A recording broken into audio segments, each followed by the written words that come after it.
8-1 to Boston, the only team to beat Cecil this season. Both of his losses have come to the Red Sox. Started versus the Rays back on July the 26th, then beat them 5-1, holding the Rays to that single run in 7 innings. He beat Neiman in that game. Here's tonight's scouting report for young Brett Cecil. He's got more fastball than you think. Pumps it in there about 92 miles an hour, but he's very deceptive with his delivery, so it looks like it's faster, and he's had good use of his off-speed pitches, the curveball, the slider, and the changeup. And as he goes along and gets innings and gets some experience, he is making adjustments to the hitters in the lineup.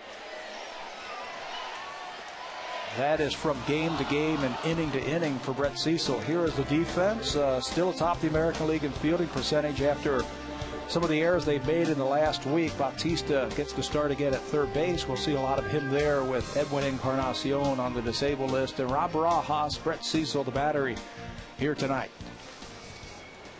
Scott Berry, Jerry Crawford, Brian Onora, and Tom Hallion around the horn here tonight at Rogers Center. Lid is off. Jason Bartlett started off against Cecil. What a season Jason Bartlett is having. He is third in the American League, hitting .343 on the year. Third in the AL. The only Ray to finish in the top 10 in their history, Rod, Aubrey Huff, hit .311 back in 2003, which was good for 9th that year. First pitch is a strike. 8 minutes after the hour. Bartlett started it off last night with a base hit. And then the Rays quickly got to Roy Halladay. Got 3 runs in the first inning. Blue Jays came back and led that game last night by a score of 6-3. And then again, a few more, as you call them, dinks and doinks and seeing eye singles. Game was tied.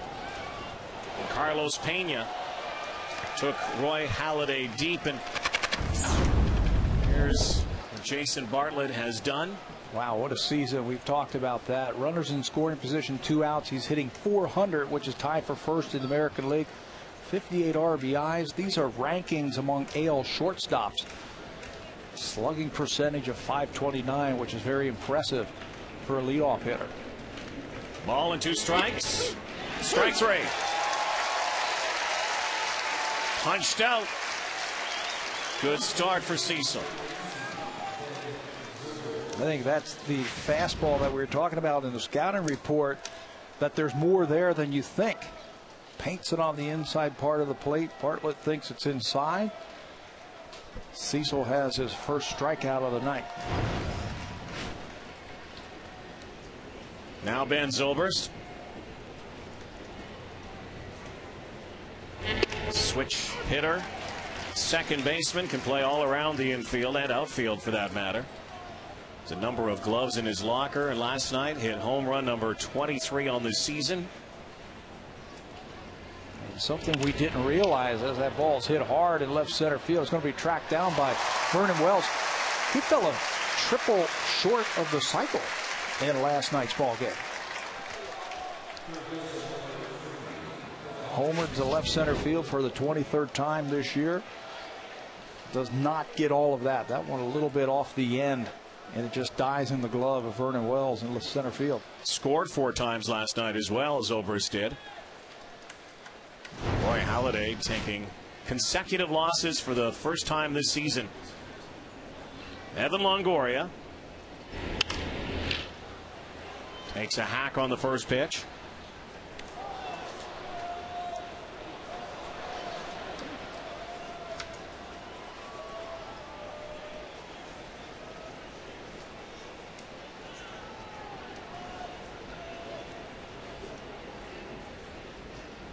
They trying just about everything there. When Cecil beat Neiman back in July, in that game he had 7 innings and he had the strikeouts working.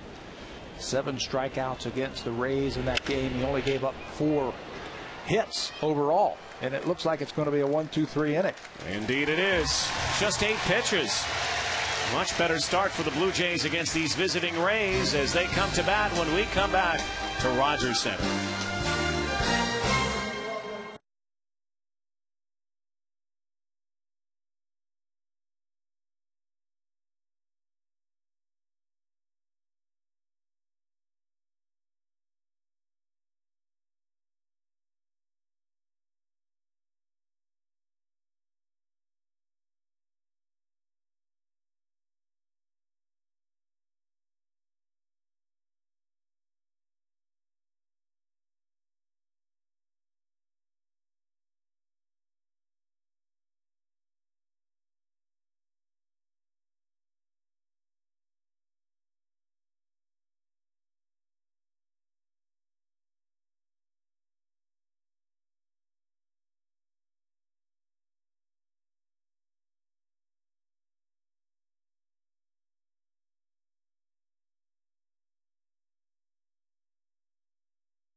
out in the American League East.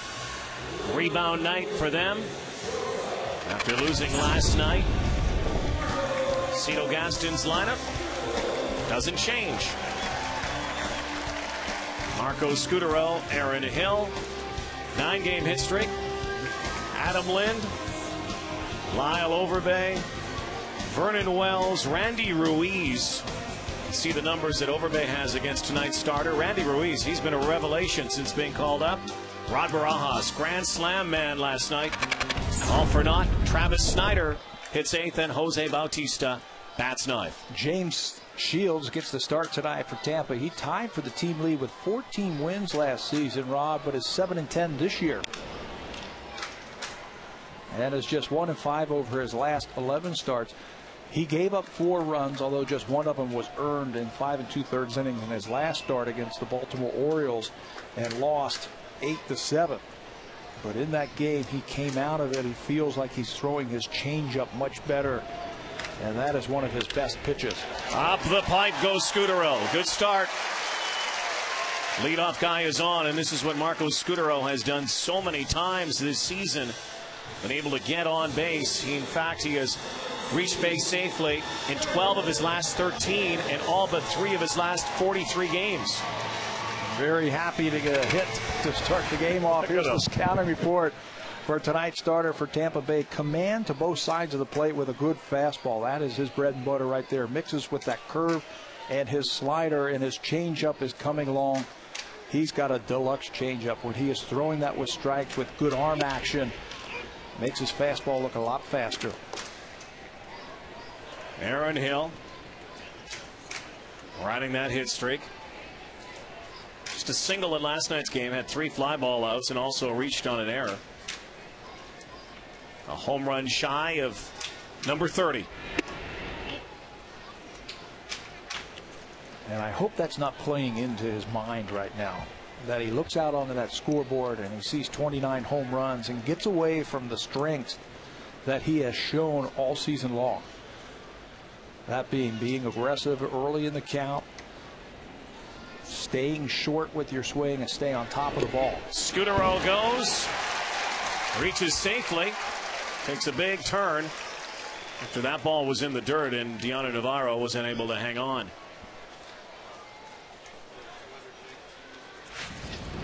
Jays are going to come out aggressive. Scutaro had stolen base in last night's game, and this will probably go as a stolen base because he was off on the pitch. And he is in scoring position now, his 10th stolen base of the season.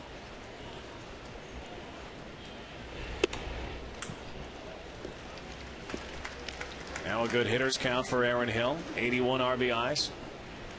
Shields has always been a pitcher that has great control. Just 42 walks this year coming into this game. He's got a great strikeout to walk ratio.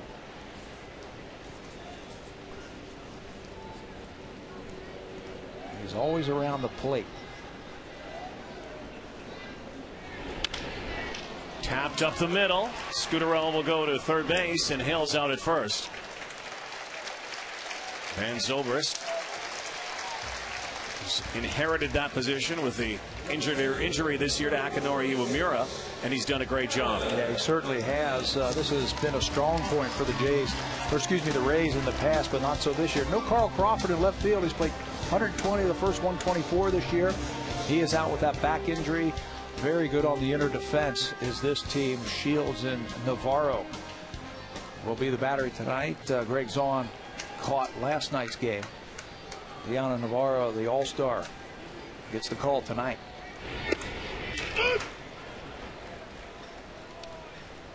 And Adam Lind.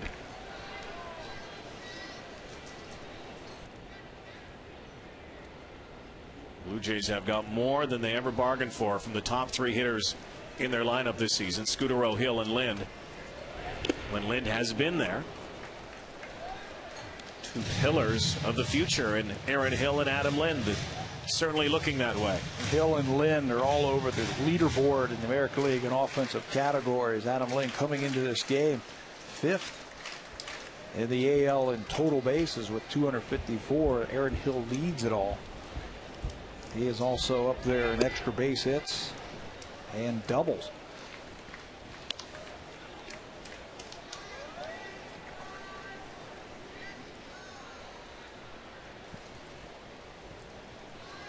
Got to battle now with 2 strikes. Put the ball in play, good things will happen. And he does. 1-0 Toronto. Adam Lind with his 80th RBI. And they pick on the changeup again. He said the changeup is coming back, but beaten twice now this inning on base hits. 2 strikes trying to get Adam Lind to roll over on a ball, but with the infield in, it backfires on him. Off speed, plate coverage, rips it in the right field by Pena. Just by the diving Carlos Pena in the right field.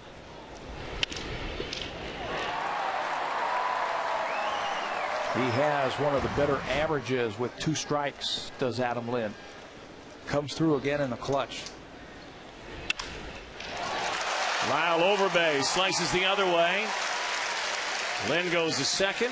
Another runner in scoring position with 1 away, and Vernon Wells will come to the dish. Lyle Overbay has been aggressive early in the count over the last week or so. He's in an RBI situation, hitting 4th for Cito Gaston. No need to take that first pitch. Goes right with it and slashes it to left field. For today's game, Cito was asked about, 2-strike hitters, some of the best he's seen and the best he's managed, and he mentioned one name, John Olerud. Oh. Because he has a short stroke. He was able to wait, he could see the ball, and he had a good idea of the strike zone.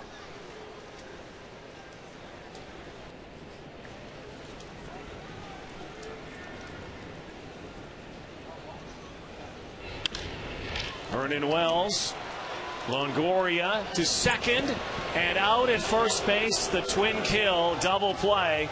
The Blue Jays do get 1, and they take the early lead here. But Shields gets Vernon Wells to ground into a double play. 1-0 after 1.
To you by Rogers, Canada's fastest mobile network, 3 times faster than any other. Because I like you so much, it's your turn. You go ahead. All right. Be Mr. Fast Fact tonight. I'll go with it. Since joining the Rays in 2007, first baseman Carlos Pena has hit 112 home runs, the most in the American League. This from a guy who was invited to spring training as a non-roster player and did not make the team that year. There's a base hit by DH Pat Burrell. This brings up Carlos Pena. Well, you mentioned all the home runs that he has hit in the last 3 years. 35 of them this year, which leads the American League, and he's on one of those home run streaks. His last 6 games, he has hit 4 home runs. and driven in 10 runs. You push that out to 16 games. In his last 16 games, he's hit 9 home runs. He rocked Roy Halladay's world last night. 2-1 bomb. It's almost home run or nothing for him. We touched on it at the top of the inning about home runs and singles. He has the 35 home runs, 35 singles this year also. Also leads the American League in strikeouts at 149. And goodbye. What a shot from Pena. Whoa. Now more home runs than singles. Holy cow. What a shot. And generally when he hits them, they are no doubt about it home runs. Power the opposite way. But he is going to turn on a 1-0 fastball. You got to pitch him in, and if you miss, he's got that nice home run uppercut and just jumps off of his bat into the second deck in right field, and no doubt about it, puts the Rays ahead. What a luxury to have that kind of guy in the lineup. Does get on base a lot. He walks, leads the American League in walks, strikeouts now. 36 home runs on the season.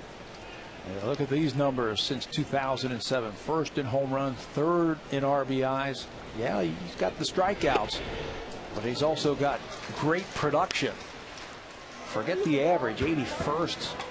It's the production, the walks, the RBIs, and home runs. And oh yeah, he won a Gold Glove last year at first base.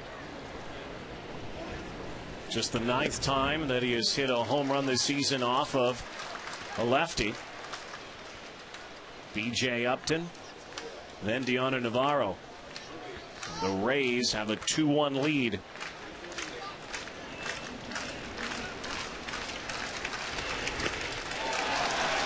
Down on strikes goes Upton. Should not be surprised about the power nor the speed of the Tampa Bay Rays. This is their MO as you take a look at the strikeout here by Cecil, his second of the game. We touched on it very briefly last night about in the game of baseball, you have to have power or speed. If you have one, you're a very good player. If you have 2 of them, you can be a superstar. This is a team that coming into this game 163 stolen bases this year, 38 more than the second place LA Angels. This was also the team before the All-Star break that got to 100 home runs and 100 stolen bases faster than anybody in history. They can beat you in a variety of ways. Deonna Navarro with 1 away. Last year 97 wins. Won the American League East. Kind of flatlined a little bit just after the All-Star break, and then were able to hang on. Eventually went to the World Series. So, you know, I went back and I looked at their pace, where they sit this year compared to last year. They're just 8 games off the pace they set last year. They got out like a house on fire, jumped out to the lead in the American League East, and then won it. Just 8 games off the pace now, and they're playing some good ball. You know what their problem is? Their schedule? Two things. New York and Boston. Oh, yeah.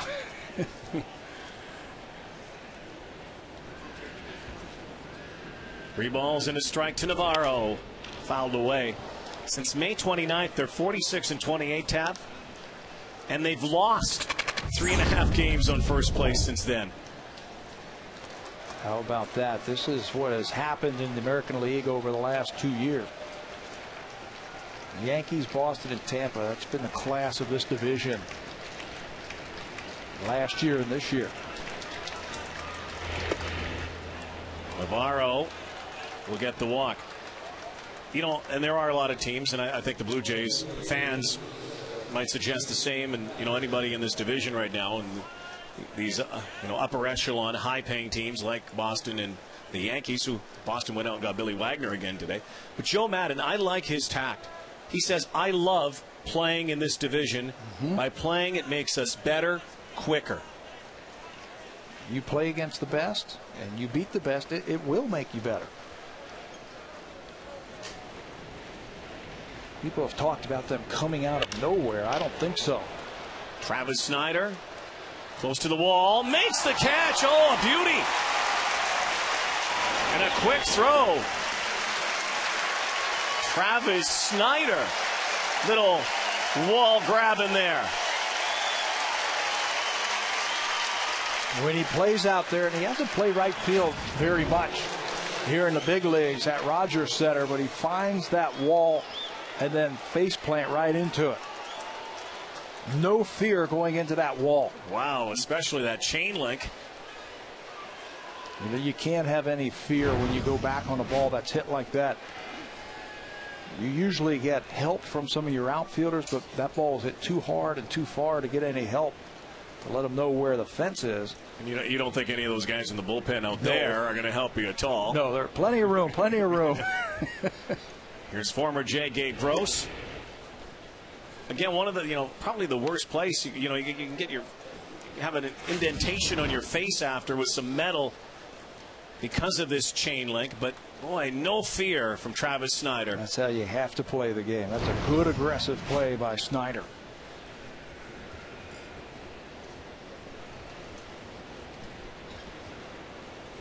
It's so different here. And when you played. Not aging you by any stretch there, pal, but when you go back to the reunion weekend, you should see all the old highlights. The wall was all padded. There wasn't this scoreboards out there, that can take crazy bounces and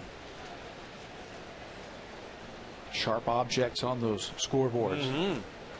Got to look after the chain link and the scoreboard. Just outside.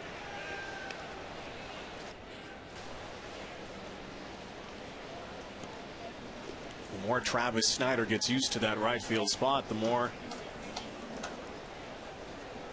the Blue Jays can look towards having number 45 become a solid addition to this lineup in 2010. When he was here at the beginning of the year, Cito Gaston had him in left field. He is now over on the other side, and the ball does different things in right field, a lot different than you see in left field. You always remember the ball is going to go towards the line. So a right-hander in left field is going to pull the ball. He'll hook it. It'll go to the line. Left-handers will slice it. It'll go to the line. In left field, that was the glove side for Travis Snider. Now, being a left-handed throwing outfielder, balls that are going to the line, he's going to have to reach across his body. So it's a lot different. Got to get out there and play it a little bit to get the feel for that ball coming at you in right field. And the Blue Jays having their corner outfielders both being left-handed.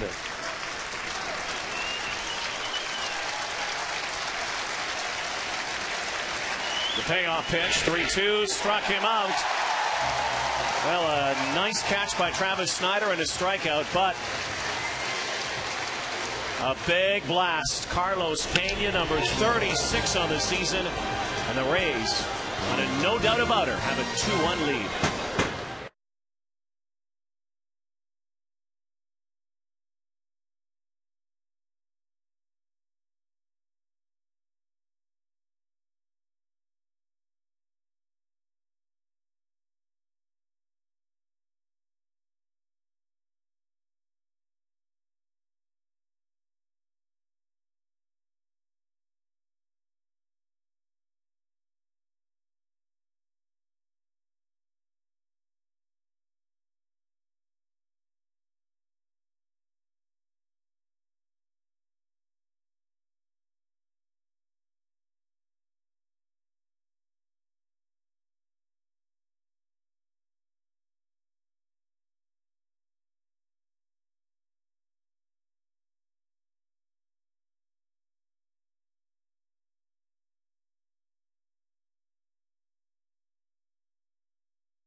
and then was demoted to the minors. One of those things I don't think I was prepared for mentally and emotionally, and everything started off so good and good spring training, and everything kind of hit the wall, and from an emotional standpoint you realize maybe you're not as mature as you think you are, and I think I could have handled it a little bit more professionally behind the scenes, but at the same time I know it's an experience that I've learned from and grown from, and just look to continue to learn and grow as a person as I'm here, and realize from the mistakes that I made before. Randy Ruiz at the plate was one of the guys who helped Travis Snider. Ruiz has been really a journeyman minor leaguer through the years, was down at TBA Las Vegas and got to know Snider, and with all the trials and tribulations that Randy Ruiz has had to experience in the game, Snider got a fresh perspective. Got to locker right next to him, and they talk baseball. They talk about how to handle yourself, prepare yourself for that day of baseball. So it looks like something has rubbed off on Travis Snider, because he seems to be a different type of player. And I think the kids rubbed off on the older guy too. 10 years separate these two. Ruiz down to Longoria, makes the long throw over, because since Ruiz has been called up, he's practically hit in every game.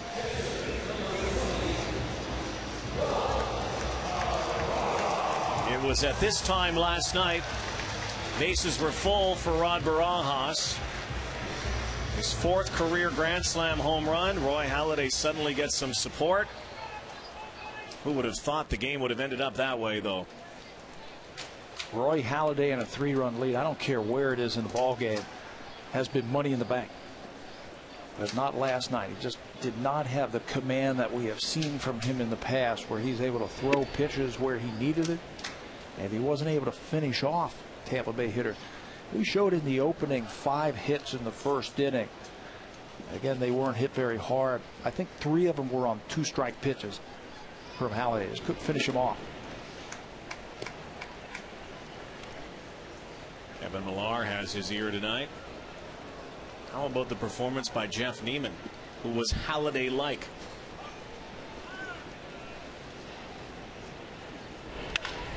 Barajas down the line. He will barrel around first. He's going to have to hustle here to get to second, and he's safe. Whoa, a close call. Barajas leads off here with a double. The left side of the Tampa Bay Ray infield is very good. Extraordinary. Longoria almost came up with his ball. It was hit like a shot down the left field line. Longoria is there, and he just misses it. Look at his reaction. He thinks he should have had it. Gabe Kapler's got 4 assists in left field, and he comes up gunning the ball. But on the short hop, Zobrist's glove is out of position to go down and make the tag. It'll be a double. Snider first pitch. Bartlett out number 2 here in the second.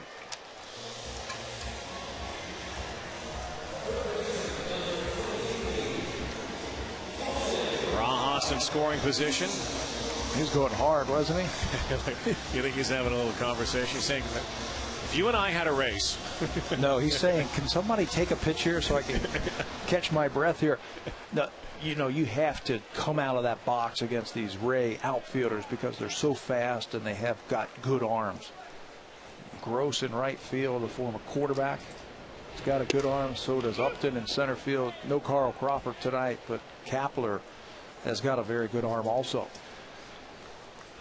Jose Bautista, base hit, 1 for 4 last night.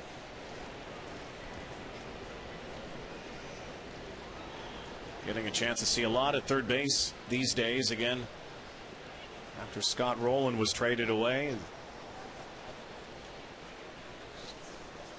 Time to try to find someone to replace him. Bautista taking over from Edwin Encarnacion, who is hurt and on the DL. They're now saying a hamstring injury. I asked Cito Gaston the other day how he hurt it. He said he was stretching before the game and stretching out that hamstring and knee area, and said he felt something pop, I believe, behind his knee, and placed on the disabled list. A lot of hamstring injuries in baseball, probably having to do with a lot of the stopping and starting of this game. And that's why you have to keep yourself in great shape on your off days or in the gym or whatever. Bending and stooping, up and down as an infielder. Ball and 2 strikes. You know, you look at how many guys you see come around first base, and then all of a sudden, you know, they're pulling the back of their hammy. Again, that's the kind of game it is. Have you ever had that happen to you? It's a bad feeling. It's a bad feeling. I have that waking up. You're running smooth and you're running fine, and all of a sudden somebody shoots you. Yeah.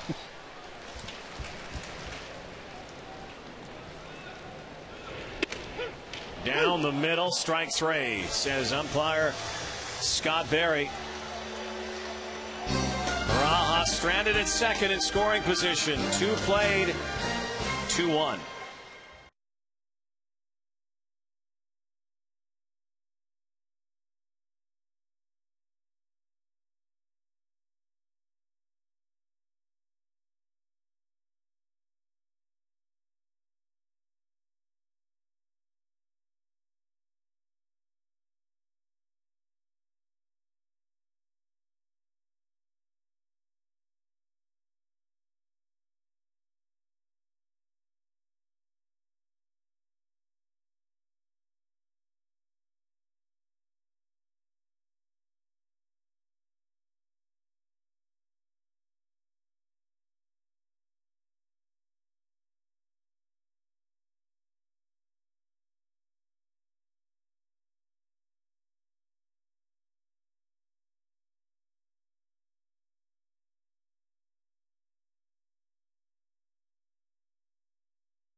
Channel tomorrow night, TSN high definition. Blue Jays then have an off day before heading Fenway Park for 3 games and then 4 games down in Texas. So another big road trip for the Jays coming up.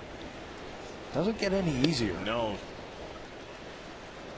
You know, the way they were going early in the season, it looked like, hey, this would be a great time to play against all the contenders, make up some hay, you know, get in the hunt, but not to be after that great start by the Blue Jays and then the nosedive. Now you have to be spoilers.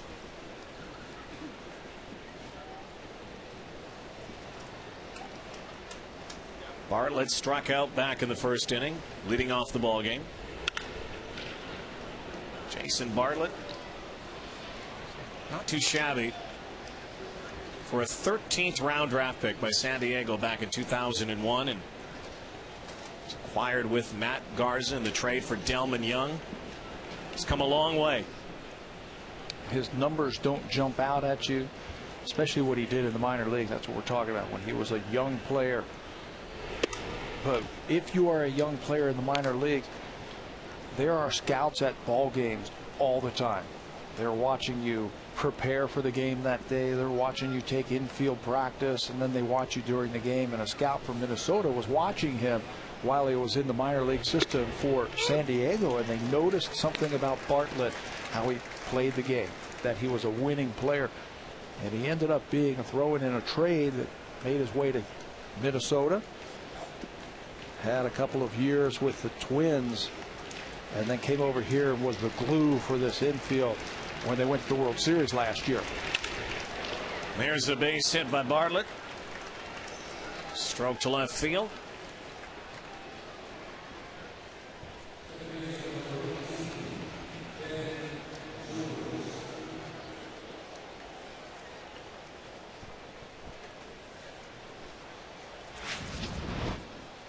don't want to walk him. You don't want to put him on. Cecil goes. The pitch was just up just a little bit. Base hit for Bartlett. The Rays had their highest run total in last night's game when they scored 12 runs.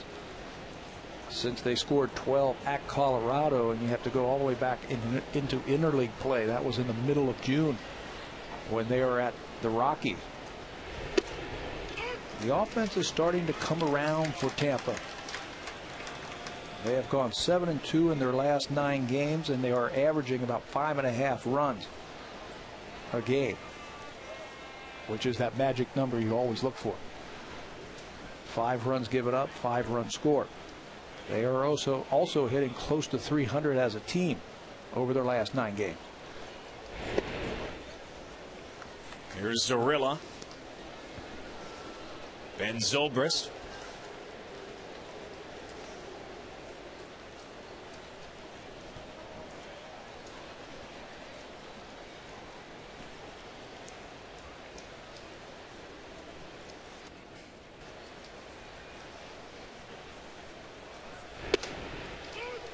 You'll think about his journey too. The super utility man, now their star second baseman. He had 4 stops with the Rays last year and finally recalled for good on August the 5th.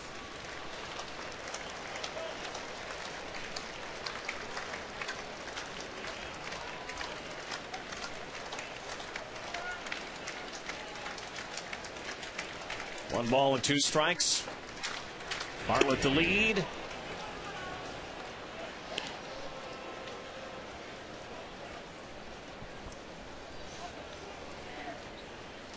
Joe Madden paid him the ultimate compliment this year by adding him to the All-Star team.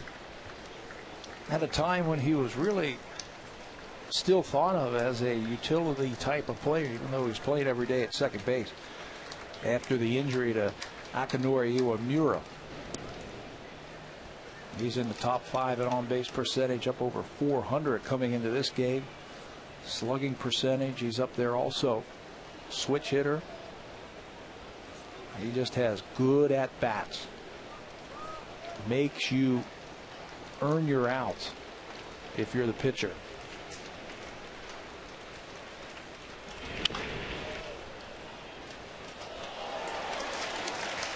And this season versus the Jays, he's had a couple of walk-off hits against Toronto. And you throw in an average of .429, which is the highest for any player in the AL. Just saw Vladimir Guerrero come through Toronto and what's new? Yeah, hit a home run against the Blue Jays. The Jays won that series. Here comes the 2-2 again. Tipped and Barajas could not hang on.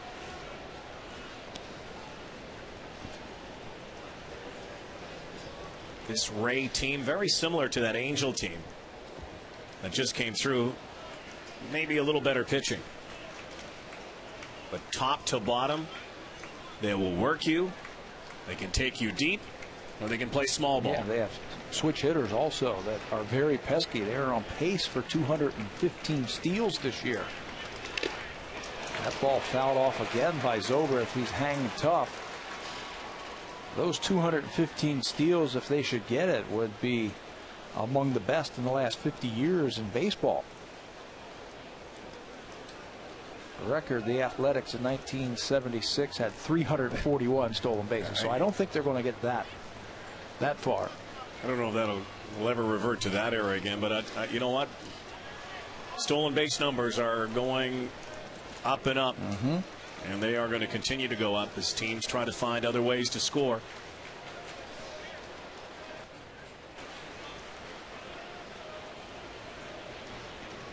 Bartlett is a threat to steal if you're talking about steals.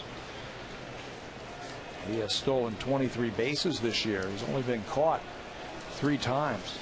Rod Barajas in this series, if he's going to catch all 3 games, is going to be a very important man.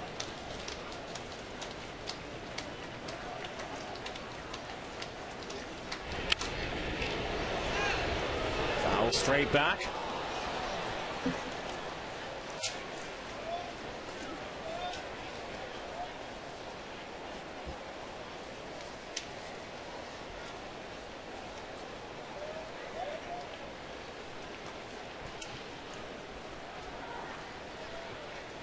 There aren't any soft spots in their lineup.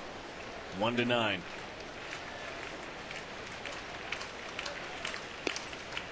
Trying to climb the ladder, and so now a full count to Zobrist with Evan Longoria on deck. Nobody out here in the third inning.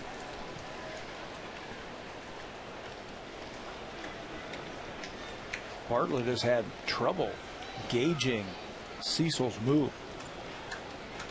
Joe Madden likes to start runners here to stay out of the double play, but he's having trouble picking up his move, and he's going to just trot down to second base after the walk.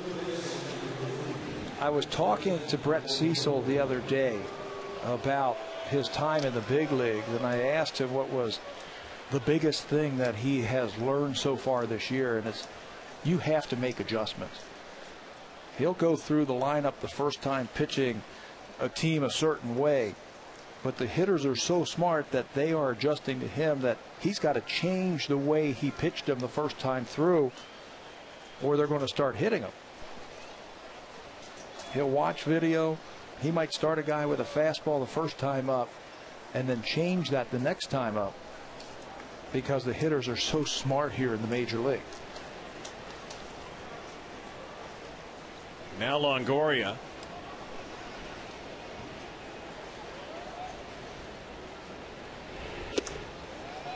Tore it up over his first 30 games, was batting almost 400, and over the last 73 games, just 238. 13 home runs, though, and 44 RBIs. Has not homered in 14 games. Batista from his knees has to make the play, and nobody home there, and bases will be full. And Jose Bautista unable to get that ball. It's the shorter throw to go to second base, but it's a faster runner in Zobrist.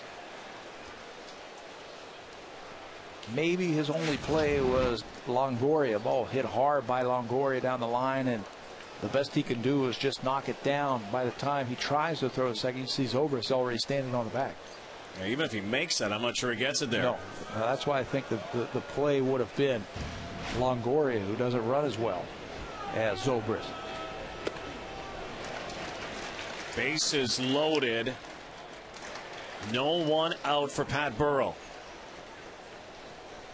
We've talked about the team here as the Rays have started to hit the ball like they did last year. Burrell is right there. Last 7 games, a couple of home runs and an average over 400. Line drive down the line, off the wall. 2 runs will score, and Burrell to second. He is out. Little aggressive there. That's Tampa Bay baseball. But Burrell with 2 RBIs, and this is a guy who feasts on left-handed pitching. Well, that's why they went out there and got him. The Rays have a losing record against left-handed pitchers this year, and Burrell jumps all over that ball, rips it off the wall about halfway down the left field line. Heads up play by Scudero to turn and get Burrell on the backside. Pat Burrell in his career against left-handed pitching has an on-base percentage over 400. That'll go up with that line drive off the wall in left field. A guy who they watched celebrated world championship against them last year in Philadelphia, and then they went out and got him. Now Pena with Longoria at third.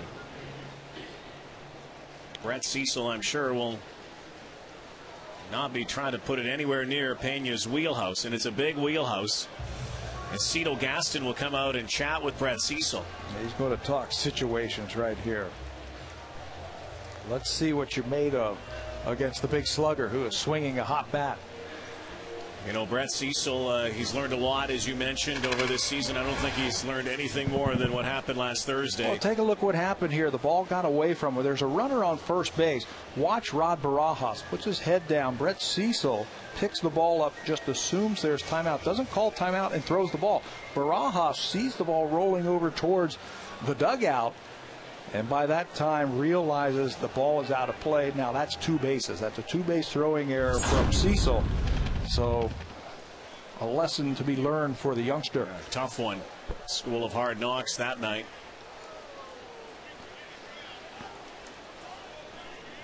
Pena lit up Cecil in his last at bat, a 2-run shot. 4-1 Rays here in the third, one away.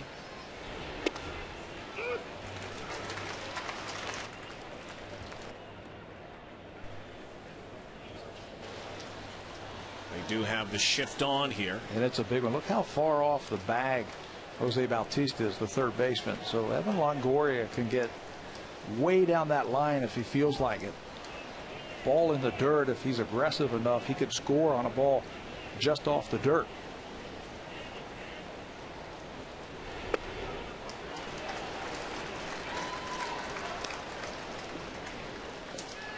Strike 2 to Pena. Again, leads the American League in home runs, in walks, and in strikeouts. Those 2 RBIs that he just had on that home run now puts him third in the American League in RBIs behind Morneau and Teixeira. 89 driven in now. Trying to get him here. Pena, high fly ball right field, and once again he's done it. He is on fire. Another 2-run home run, and Carlos Pena now has 37 on the season, 2 tonight. He is in some kind of home run groove right now. The ball must look the size of a beach ball. Watch location. Rob Barajas wants it down and away, and it's up, elevated. In his last start against the Boston Red Sox, Brett Cecil made just a couple of mistakes to J.D. Drew, and he made him pay. A couple of home runs by Drew. Same thing here tonight against a home run hitter in Pena. 2 mistakes, 2 2-run home runs. Now 6-1 Tampa. And 4 of those RBIs courtesy of that man right there, Carlos Pena. B.J. Upton, just when you thought that Cecil of all things would try to keep it away, it was the volume with which Pena hit his first home run that might suggest to you, you know what, don't go there. You know, stay away, but he has power the other way. Saw him hit a home run against the Blue Jays earlier this year, just lifted it to left field. Hobbed up. Out number 2.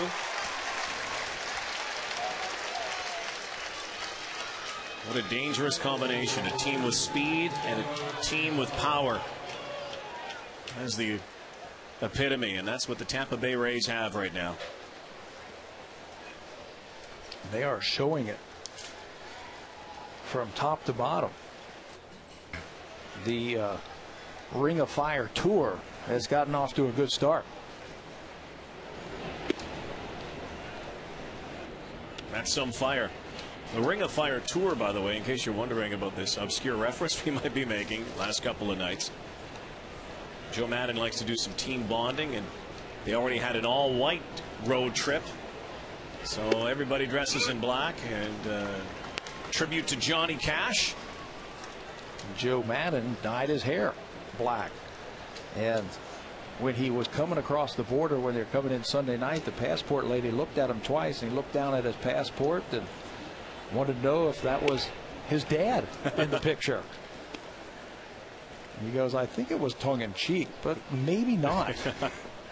Well, the last time Joe Maddon dyed his hair, he was a bench coach with the Angels when they won the World Championship in '02.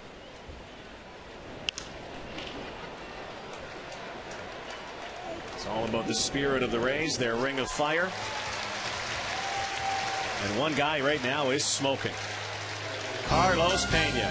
2 2-run home runs tonight. 6-1 Rays.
Information direct from the club, player transactions, ticket and merchandise offers. The Jays are twittering.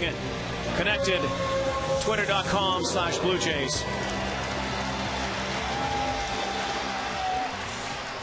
They were rattled so far here tonight.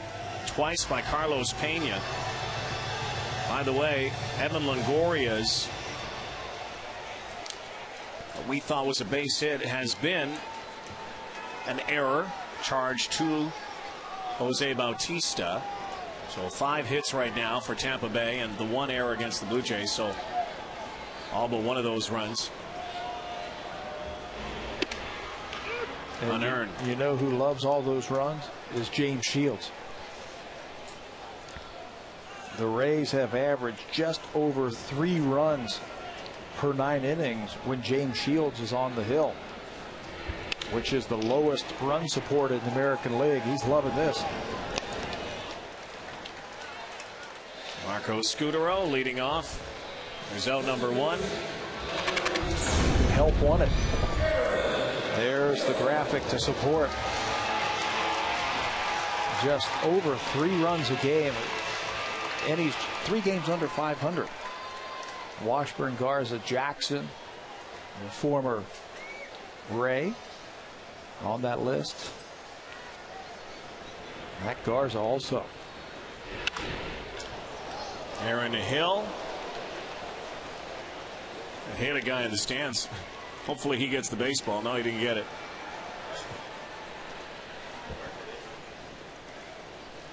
Hill, then Adam Lind, and the Blue Jays got a lot of work to do.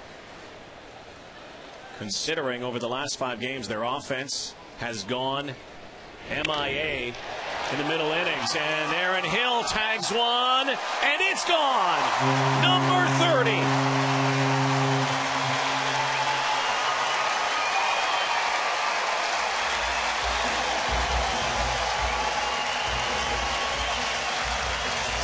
Home runs for the Blue Jays second baseman. Wow. It looked like Shields was going to try and slip a fastball by him. 0-1. But that quick, short swing by Aaron Hill, and he gets everything behind it. You can break into that home run trot now, Aaron. That one is gone. 6-2 now.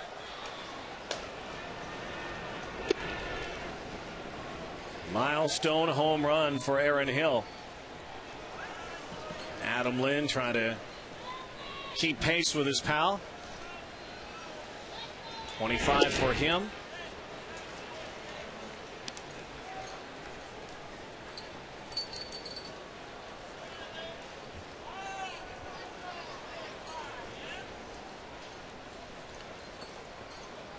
You know, it's been a pleasure watching Hill and Lynn hit this year. Now both of them up over 25 home runs. There's only 2 other teams in the American League that can claim that they have 2 players with 25 or more home runs. M&M boys, of course, in Minnesota. Of course, Minnesota is one of them. 2 sluggers in the middle of the lineup for the Twins, and the Texas Rangers, who've hit a ton of home runs this year, could claim that. 3-1. Strike 2. Now a full count. Rangers seem to hit a home run, a lot of home runs every year. It's that ballpark and kind of team that they've assembled there through the years. Philosophy. When John Hart was there as the general manager, it falls lifted to center field. Way back to the wall, and B.J. Upton tracks it.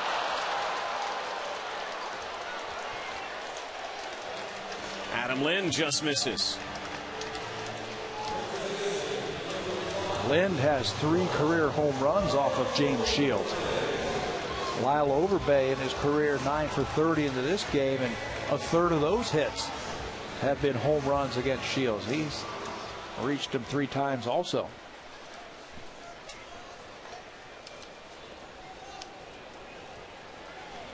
Lyle Overbay had a base hit back in the first inning. Blue Jays have matched the hit total tonight of Tampa Bay. Just those 4 RBIs by Pena. The difference in this game. 2 swings.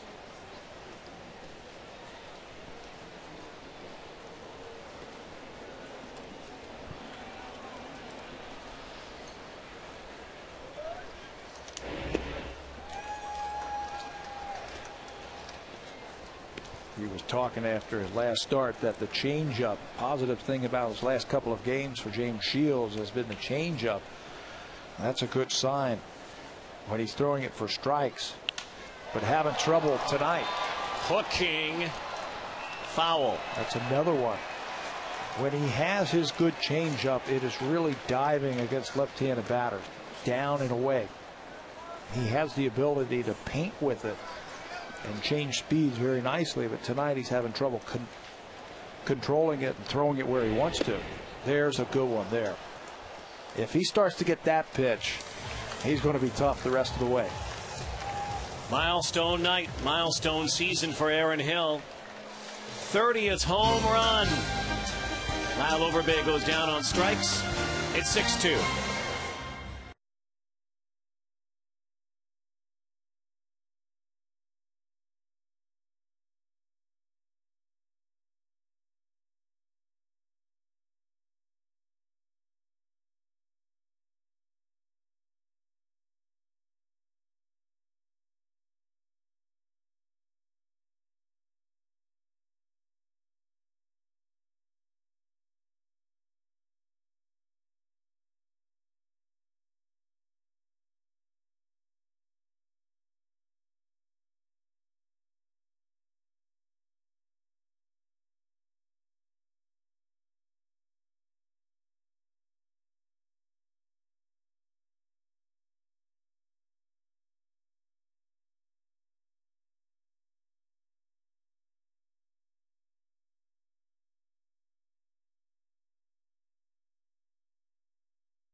In town, 107 first pitch. First 10,000 fans will receive a Blue Jays t-shirt.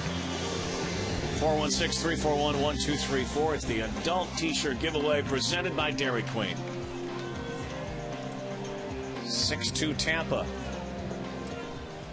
Heading to the top of the fourth inning. Back-to-back games. Kapler and Gross, 8 and 9 hitters here tonight. Talked earlier about the Blue Jays and their lack of offense from the third inning on. They have not been able to do much. Their fortunes could have been seriously reversed the last 5 games. For whatever reason, they just haven't been able to bring runners across. First 3 innings of the games, the last 5 games, they've hit like gangbusters. 22 runs coming into this game. Put a couple more on there, so 24 in their last 6 games. That's innings 1 through 3. Innings 4 to the end of the game. Not very good.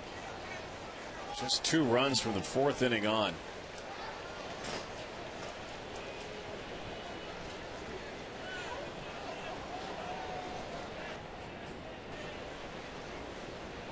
Three-0 pitch to Kapler. You know, the reverse is true defensively, too. Over those same 5 games, the Jays gave up a total of 7 runs in innings 1 to 3. Total, tonight they've given up 6. And Kapler has a walk. And allowed 27 runs from the 4th inning on, so maybe they can reverse things here tonight.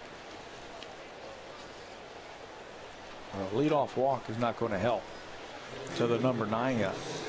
Just like that, there is some movement down in the pen. Sean Camp was up last inning for the Blue Jays.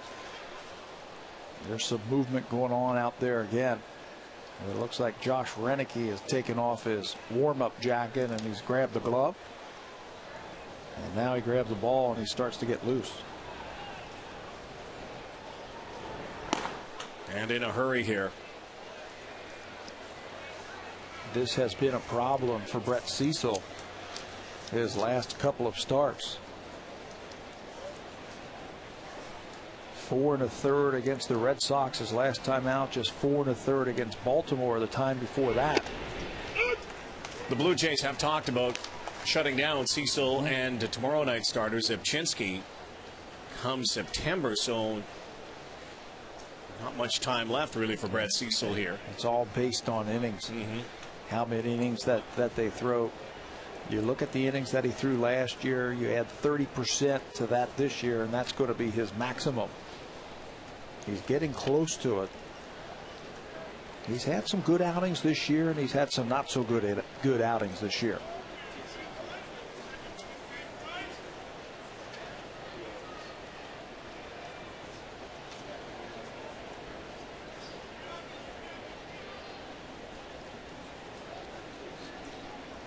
Taking his time here, and Gabe Gross will then call time as Brett Cecil squints in. Just before the All-Star break, he had a game down in Baltimore, close to his hometown, where he was very aggressive against the Orioles. And it started him on a streak of 4 straight starts where he pitched at least 6 innings. 7 innings in 3 of them, so very aggressive. It seemed like he turned the corner and had an idea of what he's going to do. And one of the reasons I thought he was aggressive and early in the count with his fastball, and then he started using his changeup. His last 2, though, he's just pitched into the 5th inning, in danger of that again here tonight. We talked about it the other night with young pitchers, and we've seen so many young pitchers with the Blue Jays really the last couple of seasons, 5 rookie starters this year. It's how their pacing changes when men are on base, and sometimes how they slow down, and it affects their delivery. Cito Gaston talked about that the other night when Scott Richmond was on the mound. Zipped through the 1st inning, got into trouble in the 2nd inning, and then he seemed to walk around and slow his pace down, and Cito went out there and said, hey, look, pick it up. You got guys standing behind you. You need to quicken it up. Nothing wrong with Brett Cecil's pace here tonight. Just needs to make a little bit better quality pitches, especially to Pena.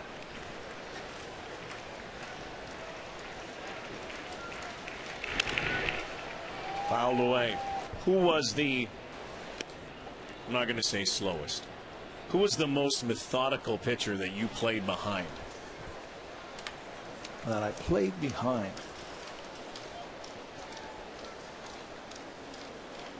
You're asking me to go back a long way. It's not that far. You're not that old. I thought Rick Sutcliffe was kind of slow when guys got on base. But he was very smart. Very smart. He would think 2, 3, 4 pitches ahead of himself in the count to try and get those guys out. Everything he did was kind of, in a very slow pace. Can't argue with the results, though. No.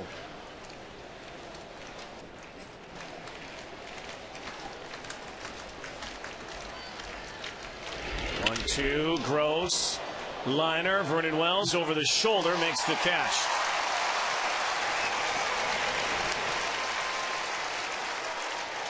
Gabe Gross used to patrol right field out there as a Blue Jay with Vernon Wells. Every time that Brett Cecil has missed his spot tonight, Tampa has hit the ball hard. That's the biggest difference between minor league hitters and major league hitters. You can get away with some of this stuff in the minor league where they're the bottom of the order, maybe the last 3 or 4 hitters, they aren't very good. And you can make a mistake and they'll pop it up or they'll foul it back. Up here against these kinds of teams and good teams, every pitch is important from 1 through 9. And the second you make a mistake, they don't miss it. I said that to him the other day. I said, you make a mistake, you don't see him fouling the ball back, popping it up, squaring it up here.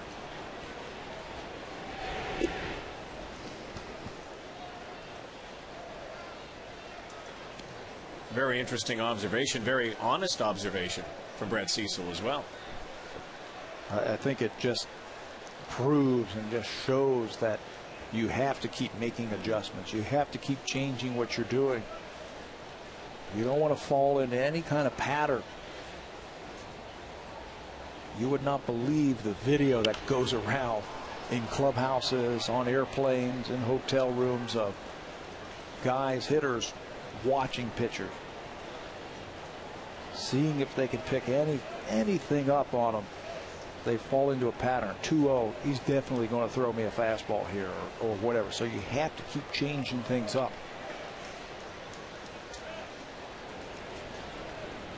All in 2 strikes to Bartlett, 1-2. You know, everybody can talk about the steroid era if you want to talk about that, but another thing about this era, the change in bats, but also the infusion of the ability to look at video all the time, something you never had a chance to do when you played. You would have, one of your at bats, 4 of your at bats. It'd take you forever to go and find it.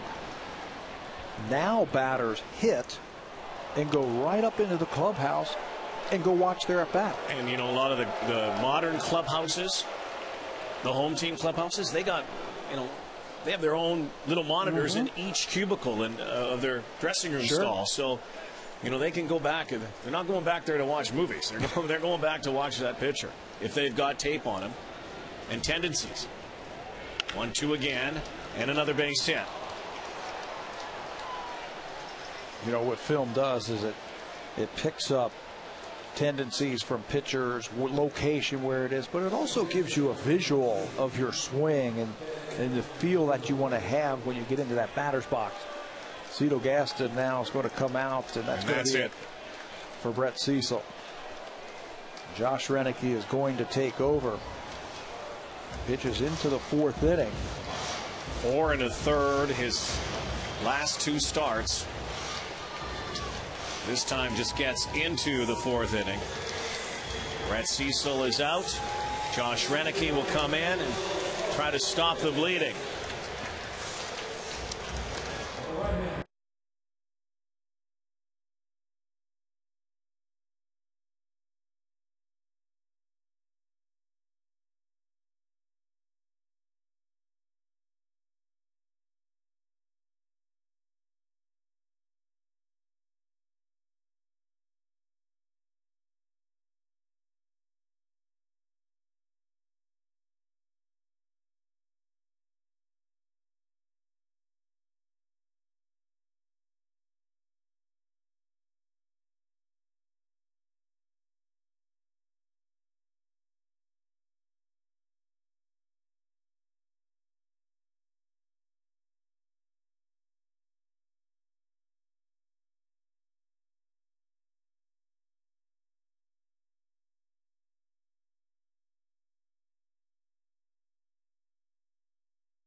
Tampa Bay Rays have come into Toronto and laid a licking on these Blue Jays. Last couple of nights. Josh Renicky now. Still loads of time in this ball game. Just into the top of the 4th inning, so the Blue Jays certainly can come back here. Well, they've got to keep the Rays off the board. Not an easy task. 2 on, 1 out. And the switch hitter, Ben Zobrist.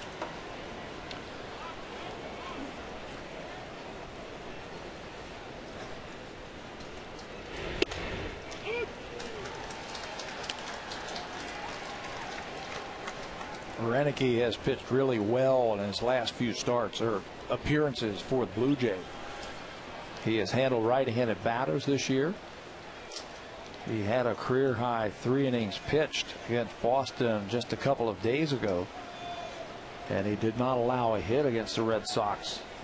Asked to go a long way here.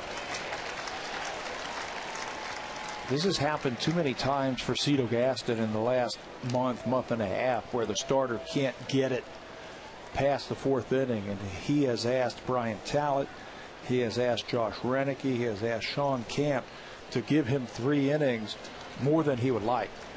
They have had to put it together to finish out games when the starters can't get deep. That will take its toll, I think, as the month changes into September.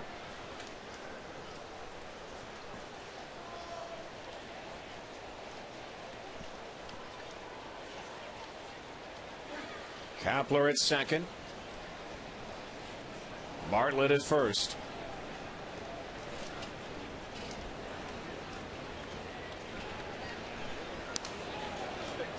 Tried that pickoff play.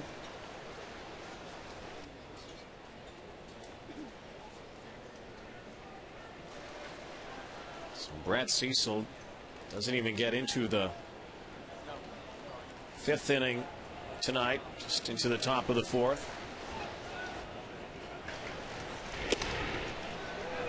Talked about it many times. If there is such a thing as a rookie wall, it appears maybe Brett Cecil is. If he hasn't hit it, he's certainly staring at it. The wall, maybe not so much physical, because you can go out there if you don't throw 95 miles an hour. It's the mental part. It's day in and day out, and playing these tough teams. You have to be prepared.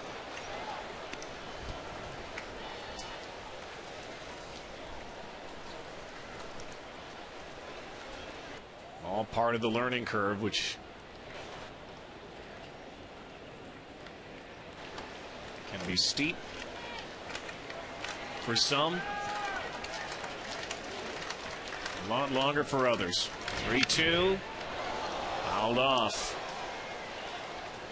And hitting is contagious. Just like when you're not playing well, that can become contagious and you have to battle your way through it. Hitting can become contagious. Zobrist is one of those hitters who's swinging the bat really well. In the middle of this lineup, Burrell, Pena, Longoria, Zobrist, the next few hitters are all hitting really well over the last few games. Again, they've won 7 out of their last 9 games. Zobrist is hitting over 400 during that time. And gets on again. And once again, the bases will be full of Tampa Bay Rays. And Evan Longoria.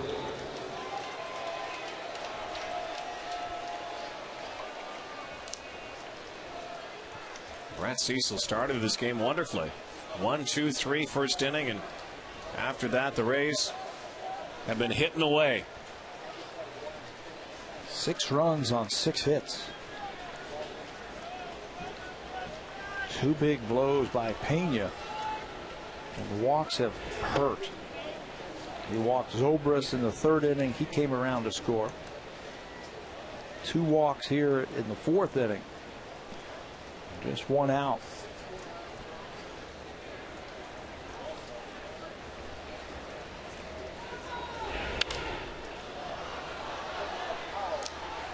This is how it's been this year when the Rays have matched up against Toronto. No kidding.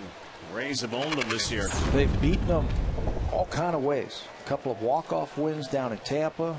They've beaten them in blowouts. They've beaten them in 1-run games. The numbers don't tell that after you look at that first row right there, 10-3. But the rest of them, ERA average, runs, home runs, just about even. But where it counts, the Rays have won 10 of the 13 games against Toronto this year.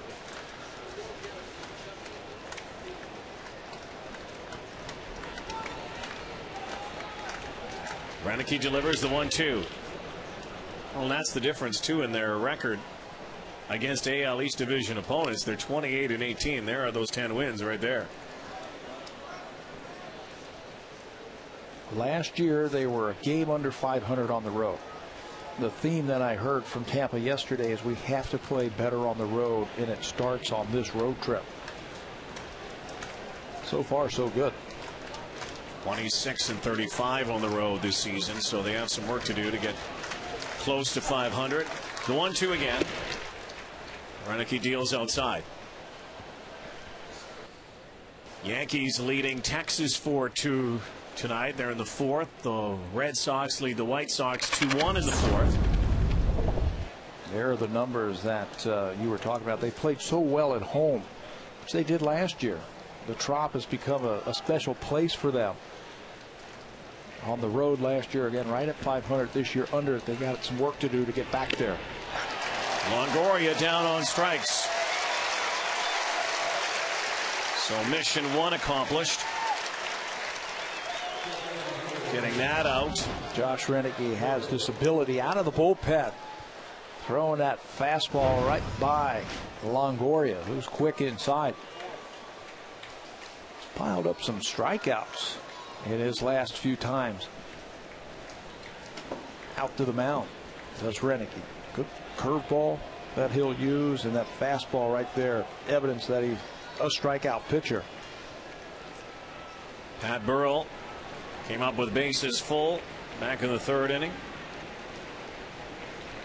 Brought in 2 runs and then tried to stretch a single into a double and got nabbed there. Burrell 2 for 2 here tonight.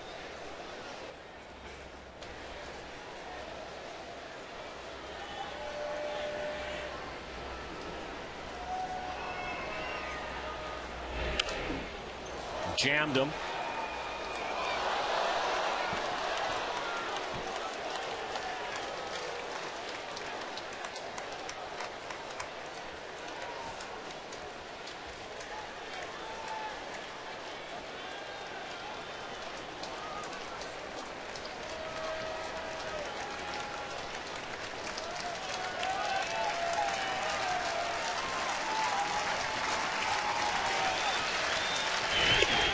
Try to get him to nibble.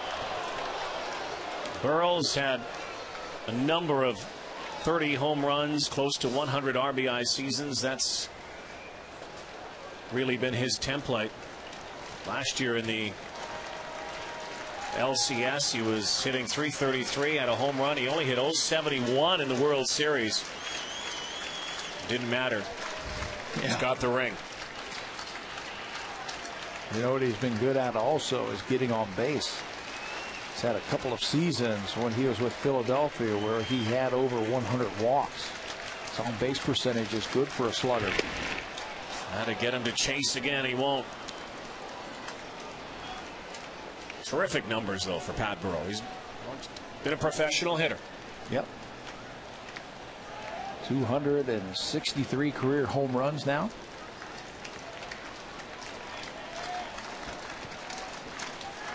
Getting a lot closer to 900 RBIs in his career. Got him. Strike 3. And Josh Renicky comes out of the bullpen and stops the race right there. They leave the bases full. Back-to-back Ks for Renicky. So we head to the bottom of the fourth, and the Jays offense needs to get it going.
3 1/3 innings, hit for 6 hits, 5 runs,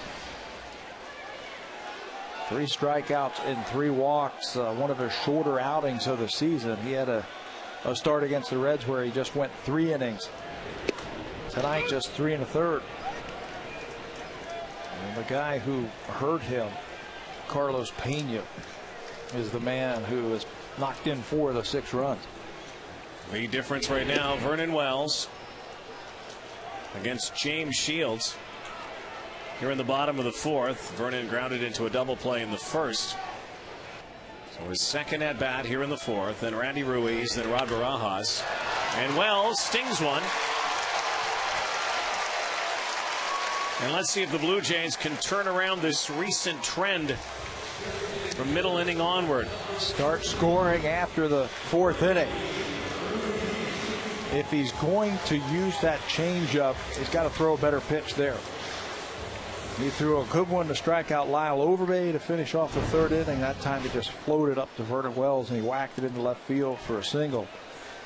That's a big part of his game, and he's going to have to use it. Now Randy Ruiz.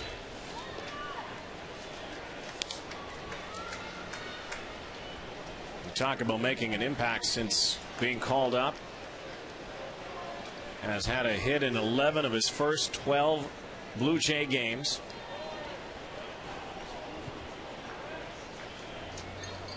Hitting over 340. He's also contributed some home runs, and he's in some home run classes that are very intriguing. Let's take a look at the home run last night. Breaking ball from Wheeler, and he covers it to left field right off the back wall. That is his 4th home run in 11 games now for the Blue Jays. Ruiz loops one. Gabe Gross makes the play. Tough one there for Vernon Wells, where to go to. So that home run last night in 11 games puts him into select company in Blue Jay history. This is his 12th game. He needs to hit a couple of home runs to tie Carlos Delgado for the best start. Home runs in their first 12 games with the Blue Jays. Delgado hit 6. Carlos Delgado started with the Blue Jays as a catcher, remember? Yes, I do.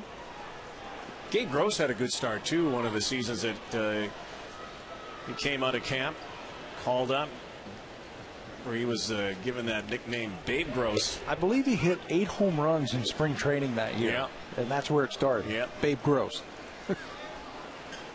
There he is. He's going to become a good player for Tampa. He and Gabe Kapler have formed a very nice platoon system in right field for Joe Madden.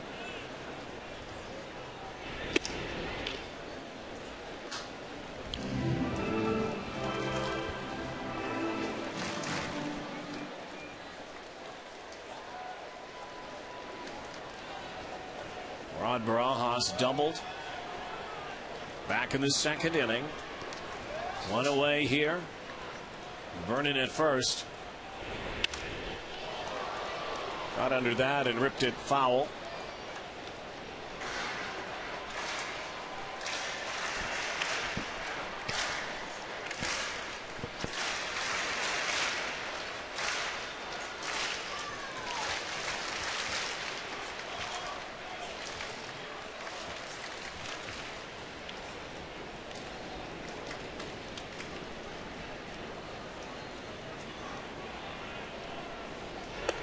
Want to congratulate Team Canada. Team out of Hastings, Vancouver. They finished off their Little League World Series experience today. And they beat Germany 14-13. All the players who were watching the big screen earlier today. What a game that was.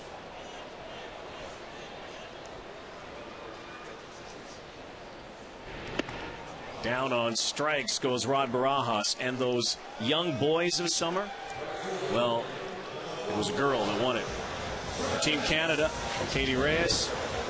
Canada had blown an 8-run lead against the Germans, then came back and won it.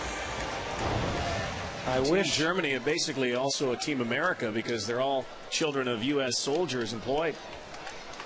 I wish those kids could have seen all the big leaguers here while they were stretching, watching the big screen TV. Watching them. They even stopped Cito Gaston's press scrum to watch that one inning.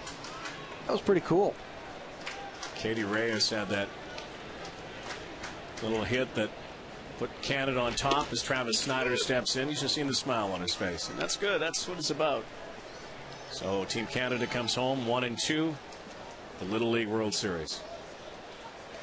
J.P. Ricciardi was cheering for Canada in the locker room as we watched the last inning together. The 0-2, and Snyder goes down on strikes. So only the base hit by Vernon Wells, who is still at first base over there. We go to the fifth, 6-2.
Two-run home run, 36th of the season for the American League leader, and then look where both of those pitches were from Brett Cecil. Up. Same problem that he had with J.D. Drew in his last start here against Boston. Just couldn't get the left-handed power hitter out. And that's where they ended up. Up. That second deck. So Pena putting on a show here tonight. 2 for 2, 2 home runs, 6-2. Tampa Bay Rays. Those 4 runs, the difference in this ballgame. 11 home runs now for Pena in his last 17 games. Remarkable. But now he has Josh Renicky. How about that production? A 225 average and 91 RBIs now. Those 91 RBIs behind Morneau and Teixeira. Morneau leads the American League with 94. Teixeira second at 93.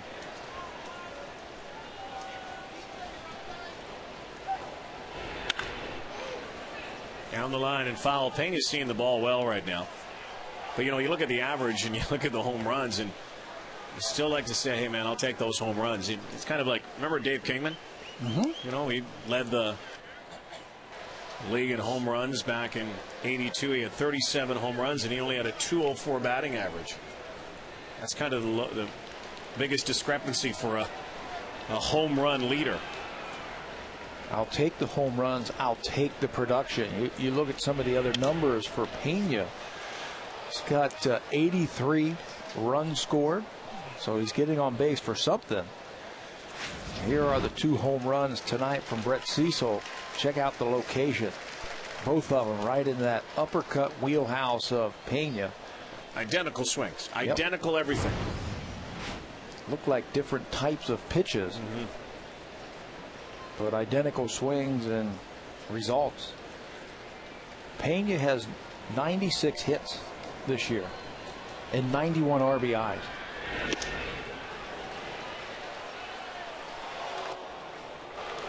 Tom Hallion hearing it from the crowd. Did he go around here? They try to climb the ladder. Looks like they could have called it. Very close.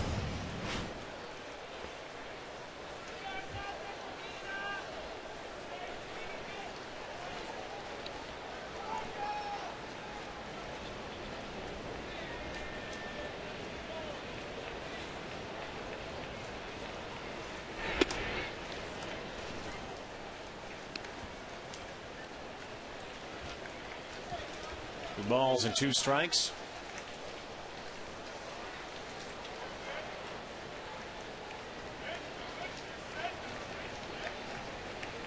Josh Renicky, part of that Scott Rowland trade.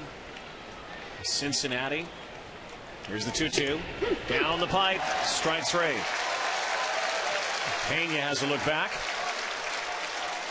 Took a little something off against Carlos Pena, and I think it surprised him. This pitch is right down Broadway, and he cannot pull the trigger. That splits the heart of the plate. Can't put it on a tee better than that. Renicky has 3 straight strikeouts, and that changeup really fooled Pena. B.J. Upton, Bautista. Out number 2.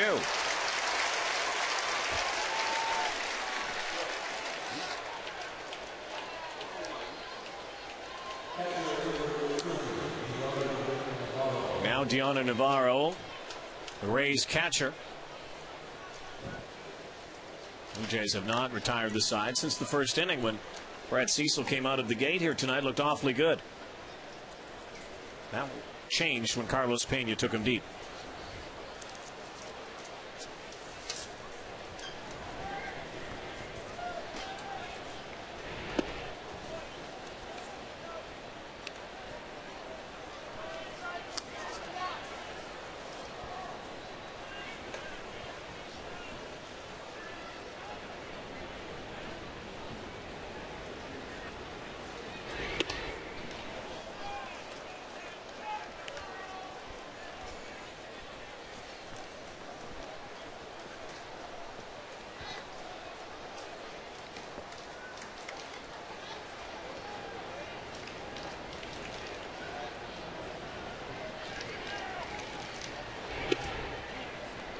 Wow. Ball called inside to Navarro. Come all the way back and get him right here.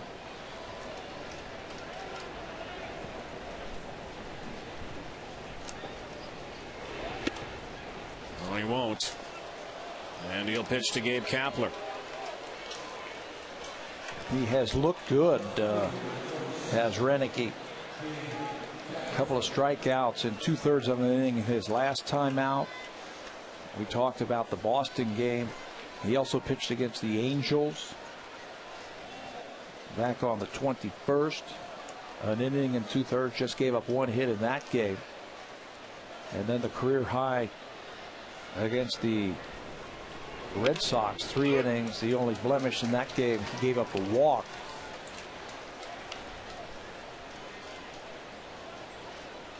Got a good arm, throws hard, got a good curveball. And he's also got a good changeup. Just ask Carlos Pena about that.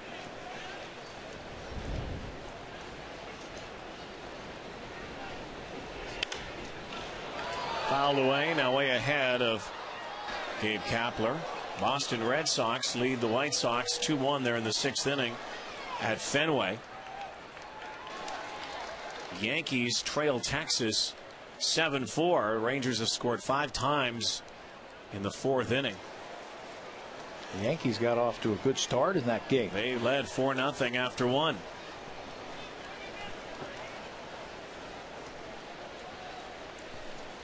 The 0-2 tries to pound it inside to no avail. So the Rays are trying to chase down a couple of teams here, Texas and the Red Sox. They've talked about that the last few days, and they said, you know, we can't be scoreboard watching. We can't look at other teams. The only thing we can worry about is our game and just win games. Ground ball past Overbay. Navarro will hustle into third base. And now runners at the corners here for the other Gabe. Gross, the number 9 hitter. How about that piece of hitting? When I was with the Blue Jays, Gene Tennis was the hitting coach, and he kept saying, hey, if they're going to hold the runner on at first base, there's a big hole on the right side. Take a shot over there every now and then. You might get rewarded with an easy base hit. Kapler does this, pitch on the inside, kind of a half swing. Pulls his back leg out. Look at that. 1-2 hit and run.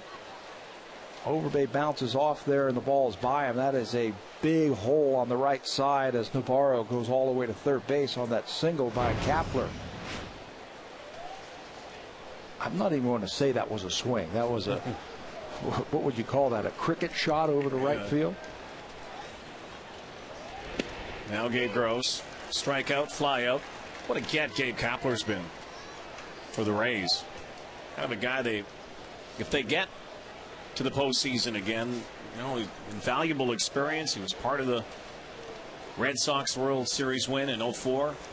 Been to Colorado and Texas, Detroit, Milwaukee last season.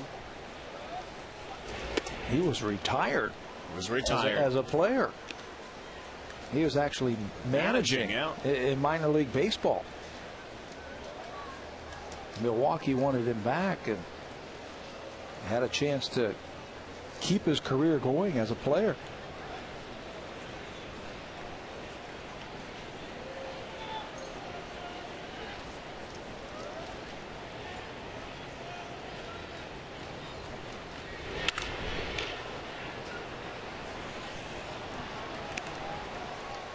You know, Kapler also made history at Tropicana Field 10 years ago. He hit the first ever home run at the Trop while with the Tigers. He's been around. First home run at the Trop. First major league home run. His first major league home run was at the Trop.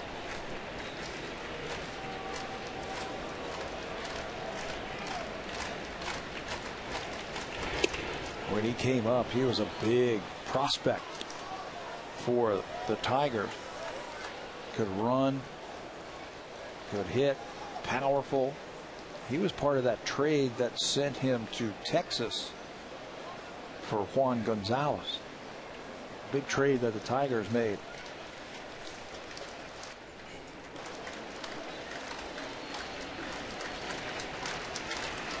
Two balls and two strikes again. Renicky trying to end it here, but he won't.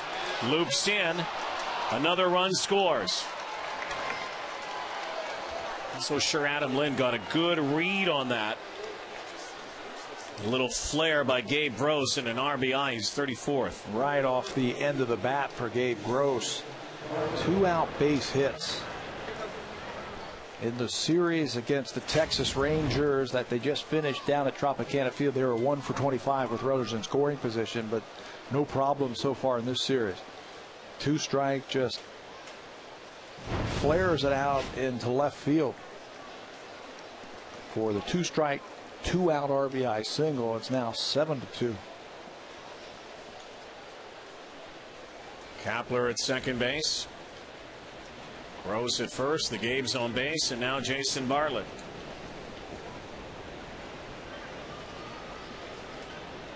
Two for 3 night.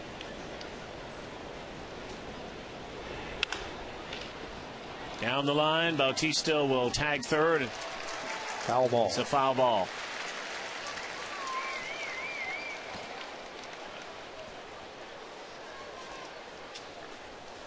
Bit of a pressure cooker, don't you think, for a Jose Bautista or even an Edwin Encarnacion when he was there to have to fill in for a guy who was the human Hoover over there. Yeah, some big shoes to fill with Scott Rowland traded to Cincinnati. Had a chance to watch him the last couple of years and have not seen a finer third baseman. his reactions and the way he carried himself, his fielding prowess, his throws across the diamond were always right there. So, yeah, there's some big shoes to fill. The mistake you don't want to make is go out there and try and be a Scott Rowland. Aaron Hill with the glove, but another run scores, and so the lead extends to 5. So we go to bottom of 5. Jose Bautista to lead off, then Scutaro and Hill, and the Blue Jays got to get it going.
True Saskatchewan. Jennifer Hedger and Darren DeTision. Out west, Jay Onright, Dan O'Toole out east. On the road, touring 10 winning Canadian cities, 10 days. Catch it live. And the first pitch swinging by Jose Bautista. And he has first base here in the 5th inning. No waiting around. Shields has a 5-run lead. He's going to try and get ahead of you with strike 1, so you better be ready. Let it fly. Don't wait for him to get ahead of you. Belt high fastball inner half. Hit number 7 tonight. They have almost matched the Rays in hits. Rays have 8. Blue Jays now have 7. Problem is in the run column. Marco Scutaro now.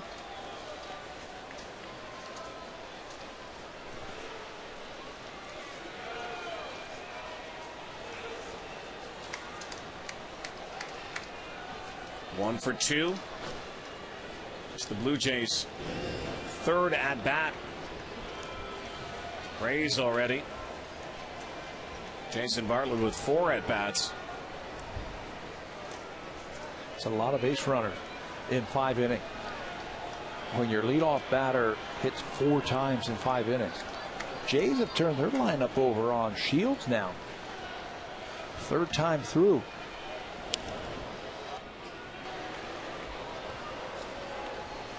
His ERA since the All-Star game is 3.4. James Shields, but his record, Rod, is just 1-3. They haven't scored runs for him.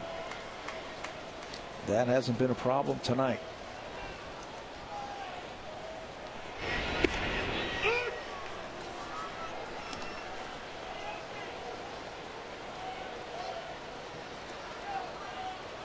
Lumber slumber right now for the Blue Jays. 3rd inning on. Offensive malaise that has really cost this team.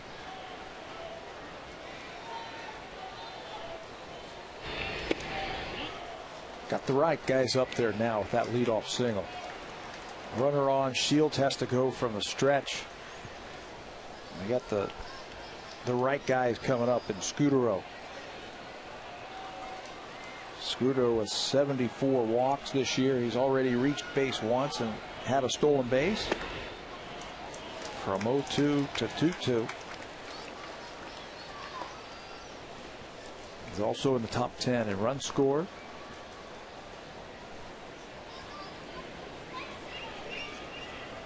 So good with 2 strikes against him. Shields with that little duck, and now pitchers with that stoop, like Lucino is famous for that. Mariano Rivera has it. Starts to do it, right? Just the chance to move the ball around in your glove. Won 14 games last year for Tampa. Actually tied with Edwin Jackson for the most wins on the team.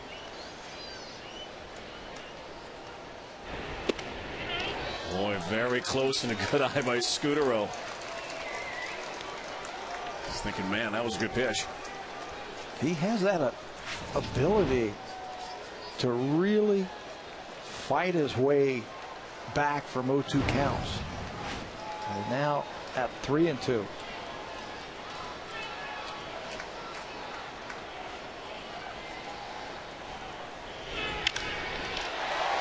Fly ball, Gabe Gross right there. Brings Bautista back to first. So here comes Mr. 30. Aaron Hill crushed his 30th.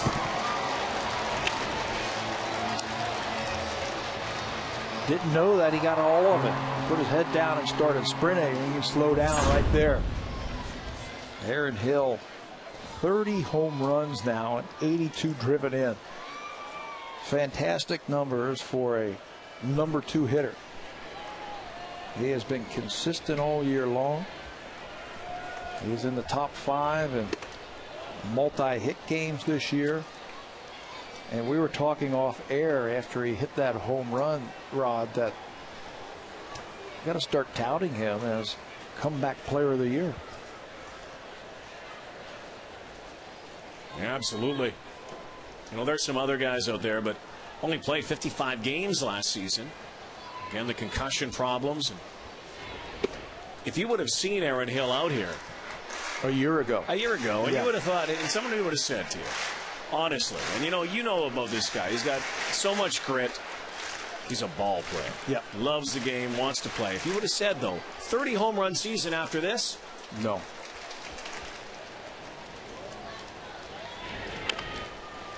Last year at this time, you know, if you had talked to him, he was just happy to get a uniform back on.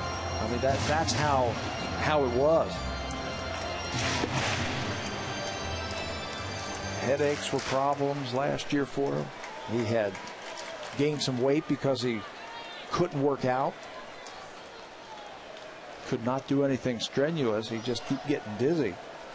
And I believe he said it was around Thanksgiving that everything started to come together for him physically.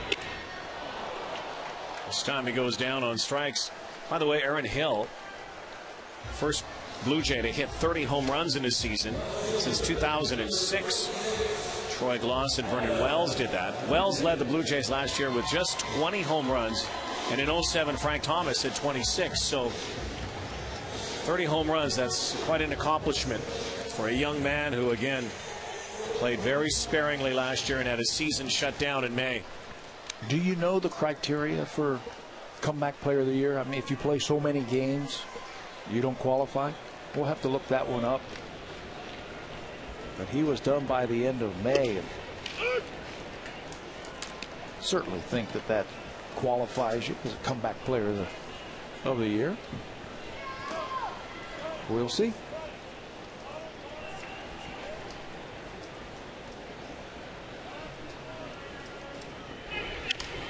Adam Lind, quick grounder over to Pena. The star tonight for the Rays. And another runner left on. 5 have been played at Rogers Center, and the Rays lead 7-2.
Jays and Yankees coming up, though. Tickets available for that series.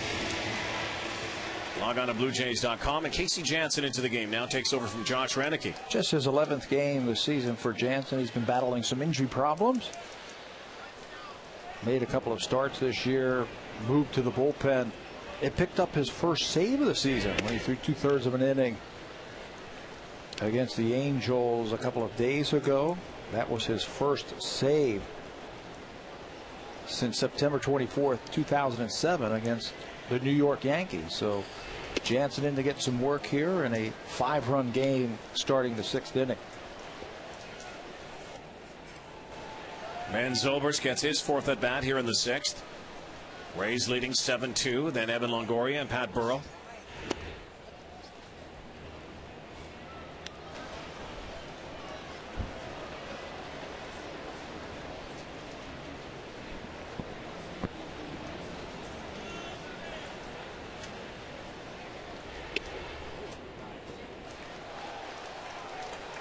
Three straight walks now for Ben Zobrist.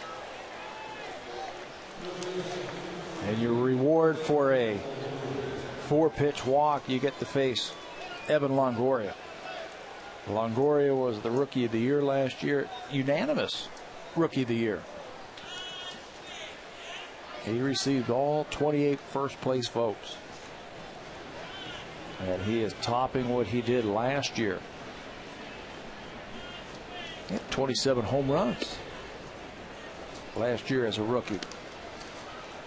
Most by an AL rookie in 11 years when Garcia Parra hit 30 in 1997.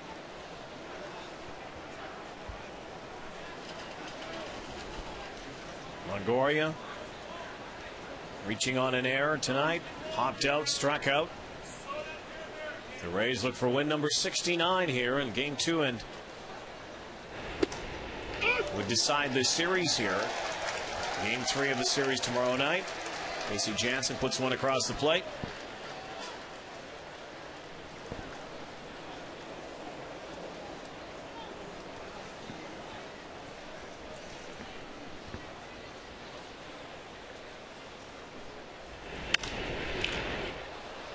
Popped it up. Snyder coming hard. So too Aaron Hill. Look out. Aaron Hill, after a collision last year with David Eckstein, steaming for that ball. That's exactly what I was thinking as I was watching both of those players go after that ball.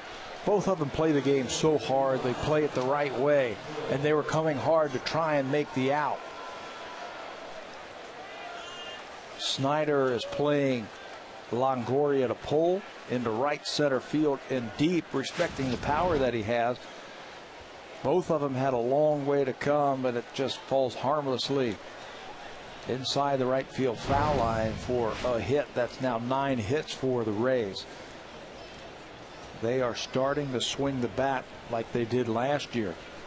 They have owned the bases here tonight since that first inning when they went 1-2-3. Since that inning, they've had a lot of runners. 2 on, nobody out. Pat Burrell. You know what the Rays do? They don't give away at bats. I mean, they make you work every time they step into that batter's box.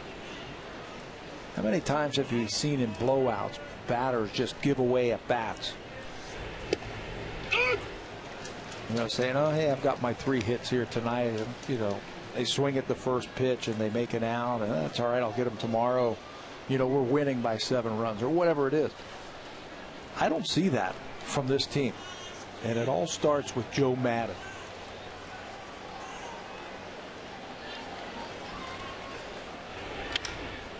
What Maddon loves is he wants his team to be free-spirited, play openly with risk-taking, and not worry. And that's his mantra. And, you know, really the last couple of seasons, the Rays have lived by it and won by it. He had a saying last year, 9 equals 8. If 9 guys play together as a team, you will become one of the 8 teams to make it into the playoffs. This one hooking foul. Burrell 2 for 3 tonight in his strikeout, a couple of singles. Last night had a couple of hits. Doesn't happen very often that a guy goes from the World Championship team to the team that he beat. It happened to Burrow. Rays went out and got him.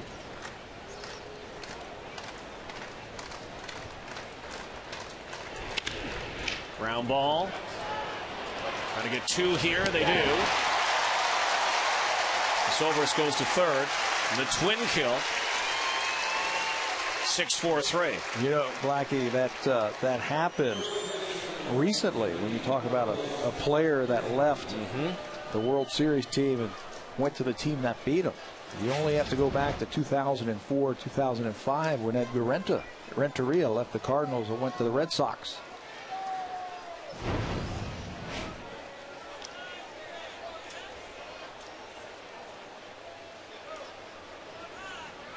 So now Carlos Pena. Remember, we talked about the comeback player of the year. Carlos Pena was the American League comeback player of the year back in 2007. He only had 1 home run in 2006, was up and down, lost everything, lost his power. 46 home runs a year later, 30 plus last year, and now leading the American League again. This guy's won a lot of awards. Gold Gloves, the Roberto Clemente Award in Tampa last year. The year that he hit that 1 home run, Carlos Pena was playing for a pretty decent team, if I remember.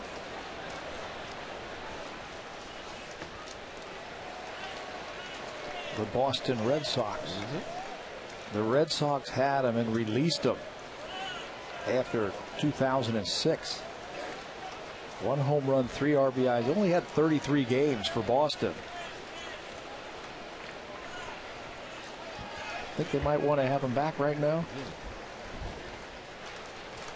2 home runs tonight for Pena.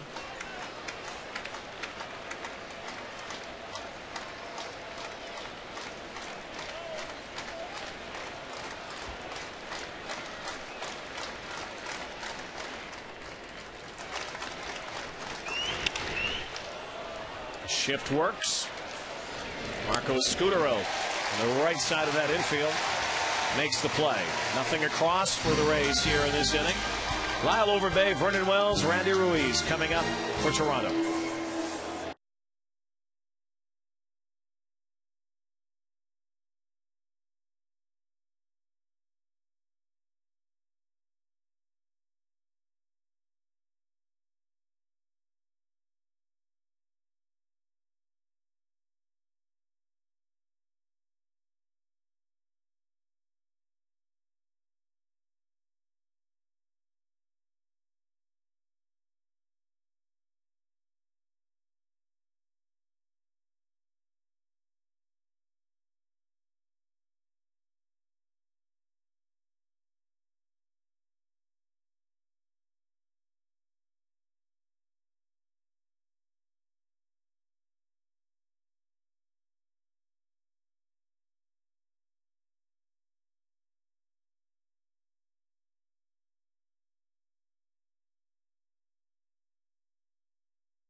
High noon Eastern, 9 a.m. Pacific time, and hello to all those young athletes out at the Canada Summer Games. And a hello to the Melbourne Girls, Ontario softball champions. We're here tonight. Lyle Overbay, Vernon Wells, and Randy Ruiz. Against James Shields, Operating now into the 6th inning. 7 hits for the Jays tonight. First baseman to first baseman.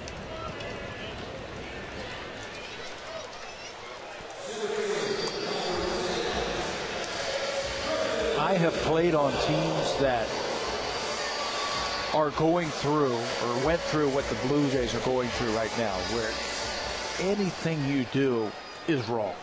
And you run into teams that are a buzzsaw. They just can't do anything wrong. They hit balls off the end of the bat. They find holes. You make one mistake, it'll cost you a game. Flares fall in. You see silly things happening. One mistake here, and it costs you games. How do you get out of it?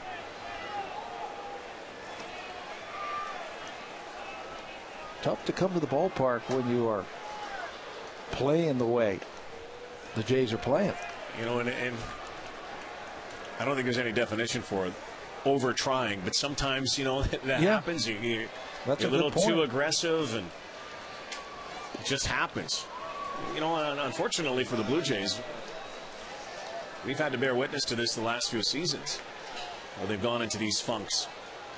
In the second half of the year, or maybe it's in June, you play 162 games, and there are going to be periods where you can't do anything right. But you have to come out and you just have to say, okay, today I'm going to take care of my job, whatever that is. You know what you do? You look at these guys right here. You use them as inspiration, because the Tampa Bay Rays a couple of years ago were awful. Terrible. Yeah, and you know, they still don't really draw well there. Yeah. Because of so many years of losing. I mean, you become expected to lose. Yeah. That's one of the first things that Joe Madden did when he took over this team. He said, I have to change the mindset. Yeah, the culture. I am going to get rid of the guys who are not going to play hard every day. As Ruiz tags that ball to center field, run down by Upton. But you know what? As much as you believe all that stuff, you still have to have the best players. Yes. And contrary to what everybody might think about that chemistry and winning, the teams with the best players still win. You know, I believe in that. I believe in chemistry, and I think winning attitude starts with the manager and your belief. You have to believe that you belong here. You have to believe that you can compete and you be successful. Look what the Florida Marlins are doing. I mean, you don't have to have the best players. It helps, okay, and they have some good players. But for me, Rod, it all starts on the mound. You have to have 4 starters, 5 if you're a really good team. That gives you a chance to win every single day. And then you have to catch the ball. You have to be able to not give the opposition 2, 3, 4 extra outs in an inning. You can find ways to score runs, but you have to play defense, and pitching is part of that. Barajas down the line, and it's foul. You know, you look at the Marlins, like you said, and the 2 Florida teams right now, they're both in the wild card chase. But the Marlins, the lowest payroll in baseball. Been very smart about it. Yes. I think, you know, also the place where you are in baseball, I think being in a certain division really helps a lot too for some teams. Like, let's face it, in the AL Central there have been teams that benefited from it the last couple of years, and some teams beat up on other teams that are weaker, it seems, in some of those other divisions. It's a built-in excuse for the Blue Jays and all those teams here in the AL East. A little looper and caught. But the bottom line, just win, baby. Yeah. Just win. 6 down. 7-2 Tampa.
A triple play. One fan will win $1 million. $1 million. Pull an Eric Runley. Yeah. She's think of that. First one ever to end a ball game. Only 14 in Major League history unassisted triple plays. I got to see number 14 in Cleveland.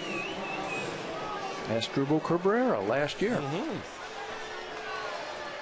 Ryan Talent takes over. He will be the fourth pitcher tonight for the Blue Jays and third reliever. He has started, and he is now relieving as John McDonald takes over for Aaron Hill at second base into the game here in the seventh.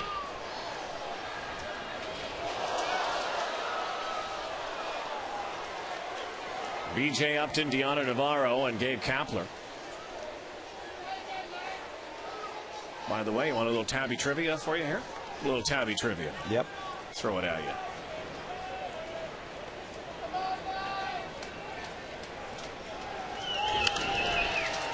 Blue Jays have recorded 3 triple plays in their history. 3. When was the last one? When was the last triple play? I know when it should have been because they did. The World Series. Yes, in '92.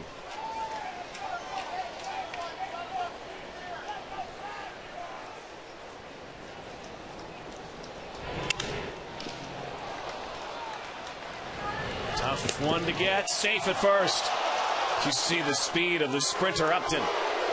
Marco Scudero thought he made that play, though. So did I from up here. Lyle Overbay has a word or two with Jerry Crawford down there. B.J. Upton does not have a hit until this ball. Scudero quickly gets it over there. Very safe. Upton playing hard. 0 for 3 before this at bat. He's thinking base hit. And he beats it out. It's a good call right there by Jerry Crawford, the crew chief. Now Navarro, an all-star last season.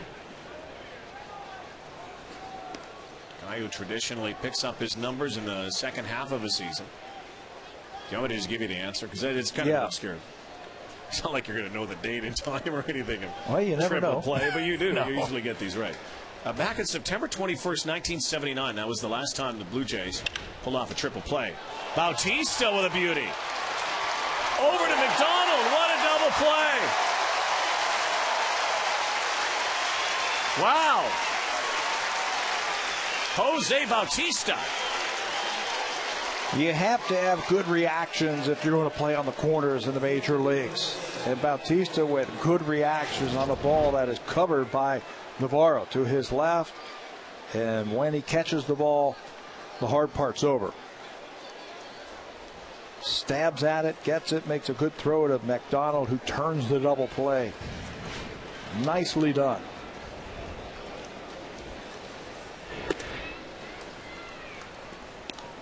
But you know, again, you saw the Asdrubal Cabrera last year was the triple play. That's the last one against the Blue Jays. Cleveland. But you know what's so funny about that triple play? Some 30 years ago. The one previous to that happened 2 weeks earlier by the Blue Jays. So they had a double play or a triple play in 1979. 2 weeks later, they had another one. Yeah. And that was their last one? Those are their last 2. They've had 3 total. So September 21st, 79. So if you're coming to that ballpark, maybe you don't love the law of averages. It hasn't happened in a while. Why not? Gabe Kapler. It's been a crazy year about that. There's been a perfect game this year, the 18th in Major League history. There's been an unassisted triple play, just the 15th in Major League history. You know there has been 7 cycles hit this year already? 7 cycles. 2 of them in the first month of the season. That has to be some sort of record. I think the most was 6, I think. We'll put our stats guy on that one. 7 cycles already. We almost saw one last night from Ben Zobrist. He just needed a triple and he would have had a cycle.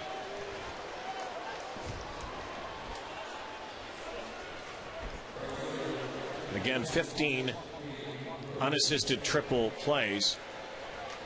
It's amazing how some of the, again, the law of averages work out that way. I believe it correlates with 4 home run games. Last time we saw that here in Toronto, Carlos Delgado, one of those, yes, who did that against these Tampa Bay Rays. I thought maybe we might see a 4 home run game from Pena the way he was hitting it tonight.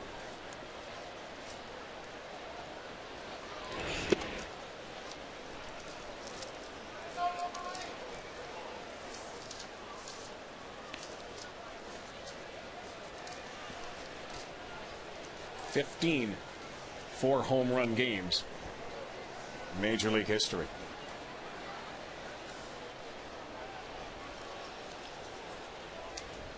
Delgado the last to do it, and before that his buddy Sean Green.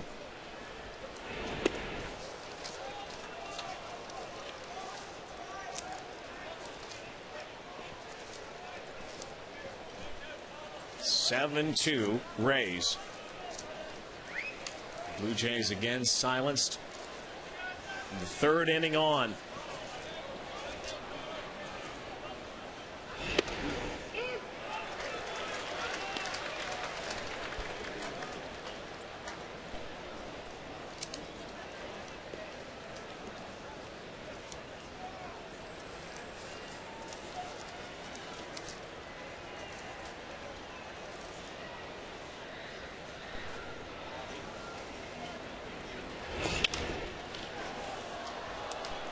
Fouled away.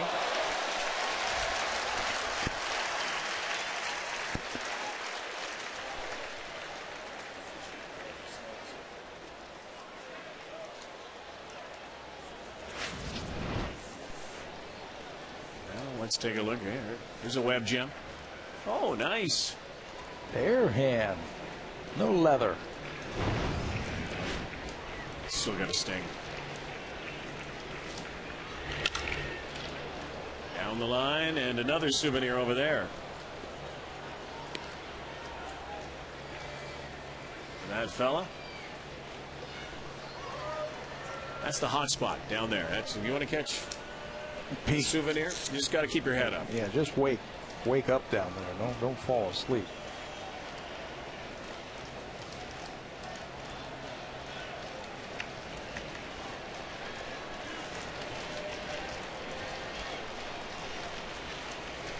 Talent is working well. He's throwing a good changeup and a cutter.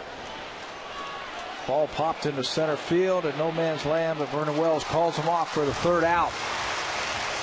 Stretch time here in Toronto. Blue Jays need the offense. They are down by 5.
Yeah, 2 home runs. He's got 37 now, 4 RBIs, top 3 in the American League in RBIs. Aaron Hill has joined the 30-homer club this season. Brett Cecil could only pitch into the 4th inning.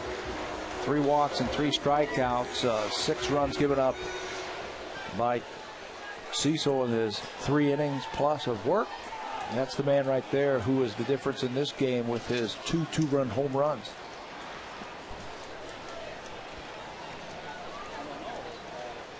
Travis Snyder, first pitch swings, and this ball is sailing. It's gone. Home run, Travis Snyder. Does he have a future? Oh, yeah. You know why? Because he's got something that's hard to teach, and that's natural power in his swing. The ball has a different sound than other players when it comes off the bat. Power the opposite way when he throws the head of the bat at that ball. Drives it to left field into the stands for his 6th home run. What's going to happen when he learns how to hit? Very impressive. He knows how to boom. Jose Bautista now. So the Blue Jays down 4. Listen in. It's just that sound. You just know when a guy hits a ball with that much of authority. It's got a different sound.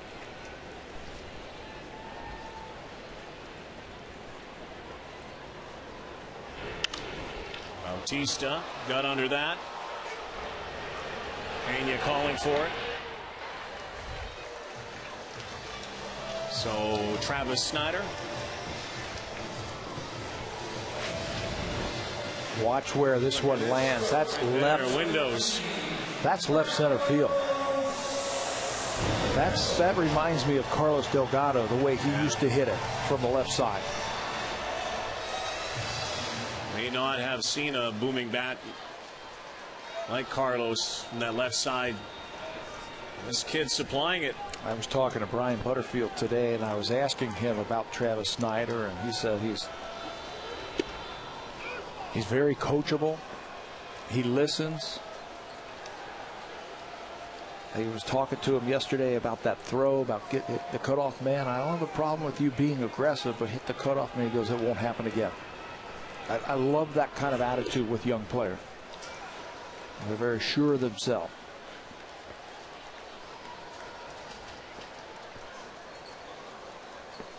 Snyder's confidence must have been boosted in his first game back. Recall. Homered in his first at bat.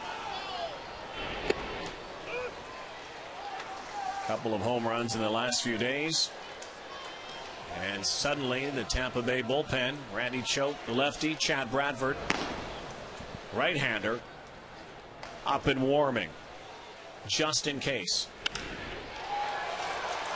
Gabe Gross has to hurry on this one, and he makes the catch. See how that ball slices to the line? Sliced right to the glove side of Gabe Gross, who got a great jump on the ball. Good athlete. Plays a good outfield. He was in full sprint. As soon as that ball was hit, just runs it down into the corner, taking away a hit from Marco Scutaro. So Aaron Hill, who left the ball game, had his 30th home run earlier. Now John McDonald bats in his spot, taking over at second base.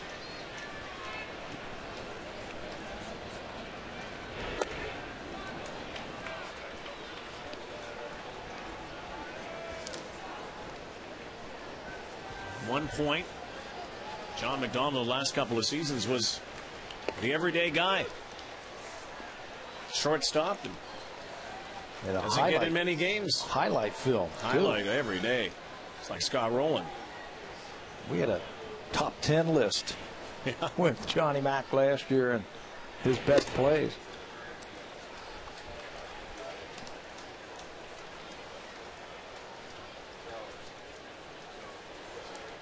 That's why you have to have an even keel in this game. Never too up, never too down. You never know. Be ready to play. If you watch him prepare every day, knowing that he's only made a few starts this year, has McDonald, but he has prepared himself every day like he was going to play. Practices fielding like it's a game situation. And that's why when he comes into the ball game, he doesn't have a problem. He walks here, bringing up Adam Lind. Joe Madden is going to go to his bullpen now.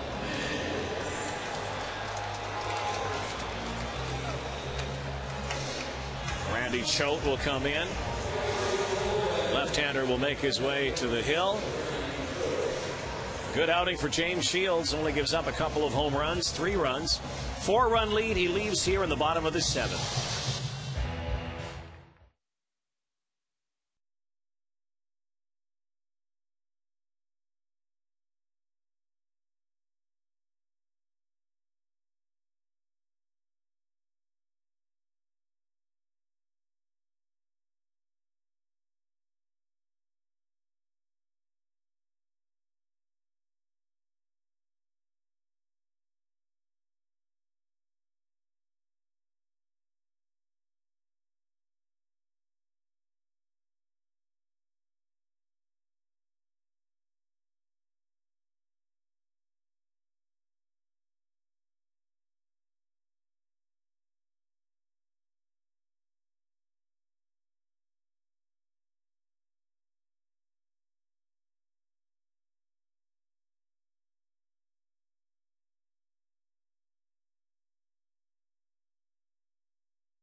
Through one pitch, got a double play ground out.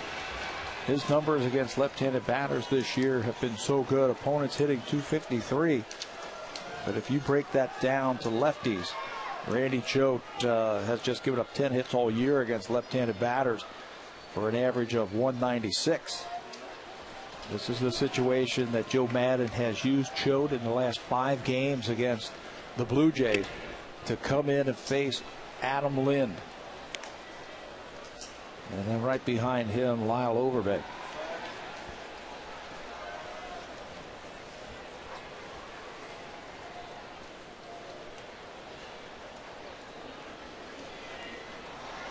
One on, 2 away. Blue Jays down 4 runs. Adam Lind and Lyle Overbay. They can extend it, but they will not. Choate extinguishes that. We go to the 8th inning.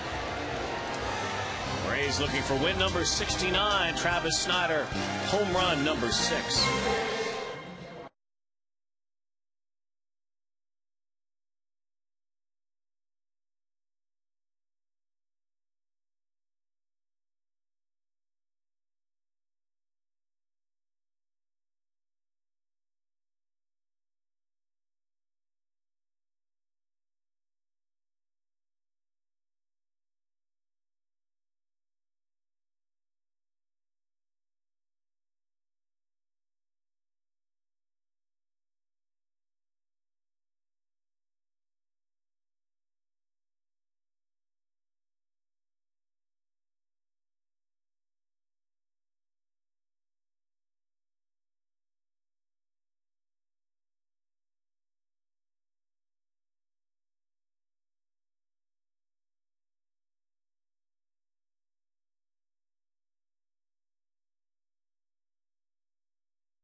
Scott Downs comes back off the disabled list.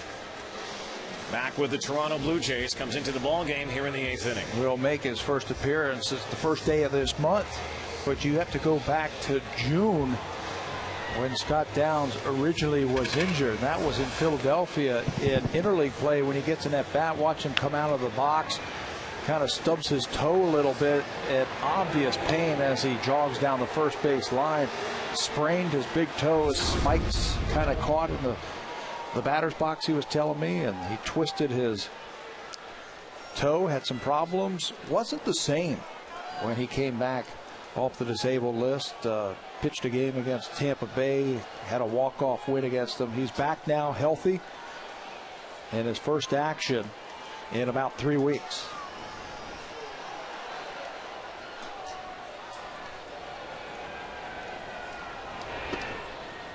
Top of the order for the Tampa Bay Rays, Jason Bartlett, 2 for 4, his 5th at bat. Once again, it's been all Rays. They have dominated the Blue Jays this season. A win tonight would make it 11 of 14.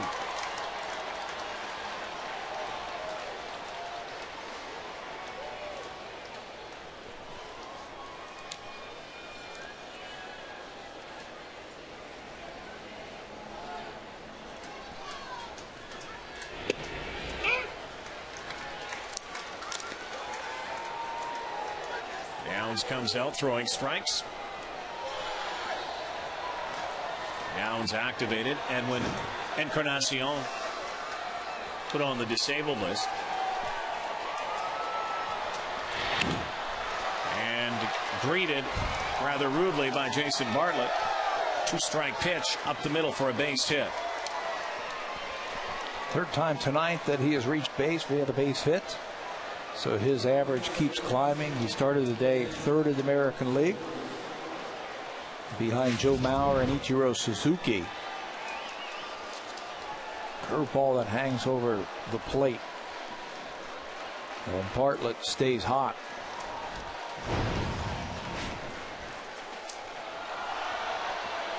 Jays pitching over the last 9 games, Blackie, have not been very good. 2-7. And they have allowed 10 or more hits in 8 of them. 11 hits here tonight for Tampa. Ben Zobrist, then Evan Longoria. I think you said it right earlier. You know, it's a physical thing, obviously. They've had to use so many pitches and pitchers, especially the starting rotation. But also the mental fatigue and the strain and the pressure starts getting to you. That'll be interesting, I think, then to see who gets called up in September. 0-2 again, and tailor-made double play. Johnny Mack, the quick one, and safe is Zobrist at first. Did you see the way John McDonald got that to Marco Scutero? I thought they had him for sure. Yeah, for sure. The way they turned it, that's a tribute to Zobrist's speed and his willingness to get down that line. This is tailor-made, easy, quickly to Scutero, who gets rid of it quickly. But Zobrist is going to not take anything for granted, playing hard in the 8th inning, even though you're up by just 4 runs. He beats the throw from Scutero and stays out of the double play.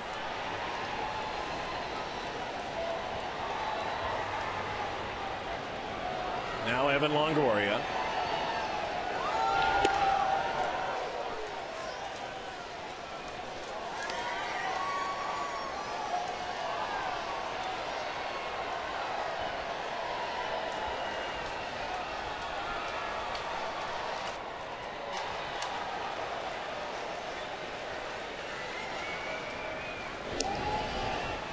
Last night, Rays pounded the Blue Jays from start to finish. 12-7 winners.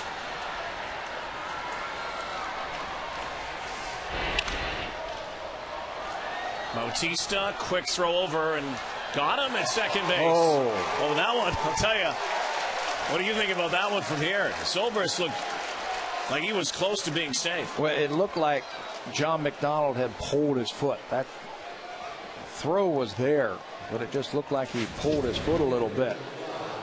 Down the line goes Longoria. And McDonald's going to act as a first baseman. He knows that they can't turn two on this ball.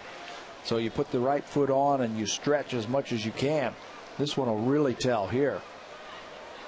Pretty close. Looks like he's just off. The throw beat him.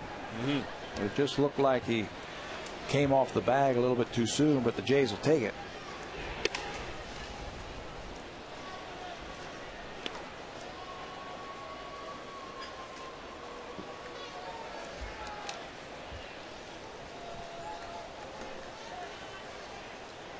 Hadborough, 2 away, 1 on.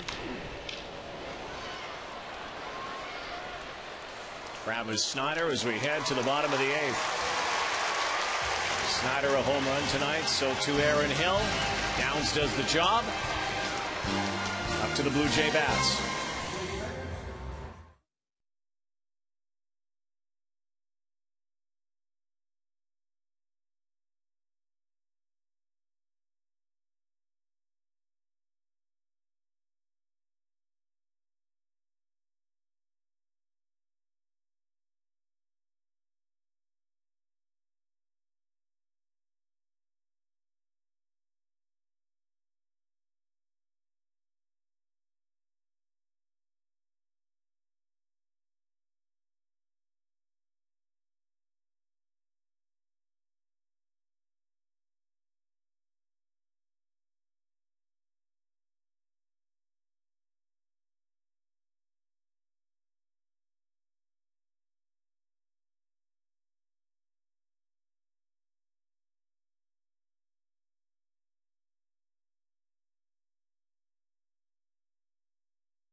Argonauts will be home here at Rogers Center against the Calgary Stampeders. 7 o'clock Eastern, 4 Pacific, Friday night. Carlos Pena, what a night for him, and I'm sure this is a special night for him. You see that GM, those initials on his cap? There could be no better tribute than for what those initials represent than what Carlos Pena has done here tonight. Lyle Overbay leading off. Those initials are for Greg Montalbano, former teammate of Carlos Pena's at Northeastern University, a guy who was drafted by the Boston Red Sox. His dream was to make it to the big leagues and played a lot of minor league baseball. Struck down by cancer and fought it for many years. He died last Friday. His funeral is today. So a little extra for Carlos Pena here tonight, and that's got to feel awfully special. And last night, 3 home runs in 2 days. Kevin Youkilis also wearing the initials on his hat, the Boston Red Sox. Montalbano apparently an inspirational figure in the New England area. Did a lot for the Jimmy Fund there, and condolences to his family and friends. And boy, what an inspiration he's been to many. And Carlos Pena, I'm sure those 3 home runs a tribute to the guy's initials on his hat.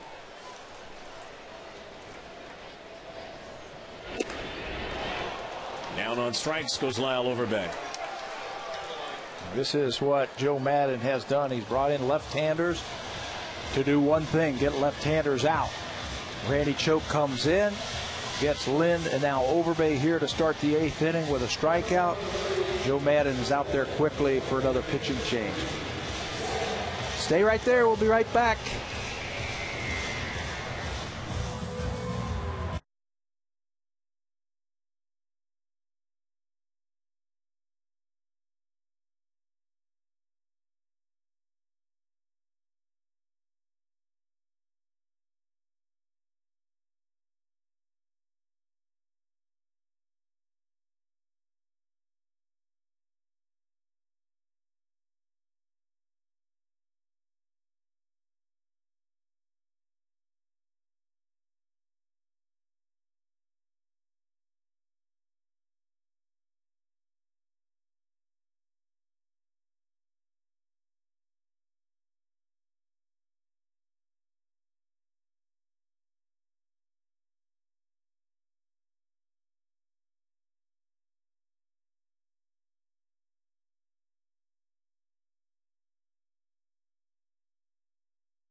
To the right-handed batters coming up now, Wells, Rios, Barajas. He's going to use his right-hander. He has been doing this all year, and it has worked. The bullpen ERA for the Tampa Bay Rays is 3.5, which is second in the major leagues. So he likes to get these kind of matchups. Choate for the two left-handers, and now Bradford in for the right-handers.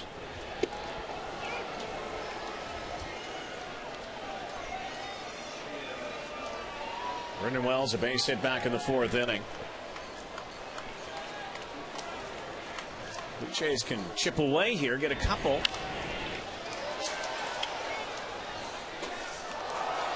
They have a deep bullpen. They only have 5 outs to work with. Joe Madden has 8 arms that he uses for these matchups. And last time he was in, I was asking him about the Blue Jays and their bullpen, which was one of their strengths last year. And he says he never could get over the fact that they had 4 left-handers down there. And it was hard for matchups late in the game to go against the Blue Jays. Well, he must have liked that as Bartlett knocks that ball down and Wells is going to have a hit because they now have 3 left-handers in their bullpen also. Tough to match up late in the games when you have those kind of arms coming into the game.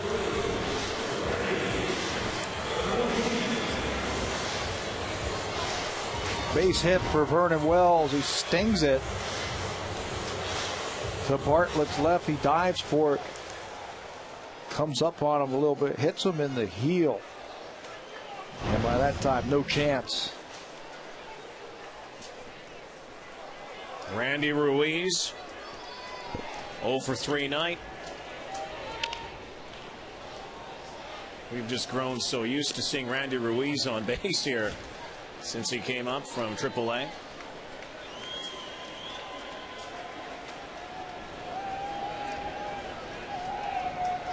Had a home run in the 8th inning last night. Towering shot.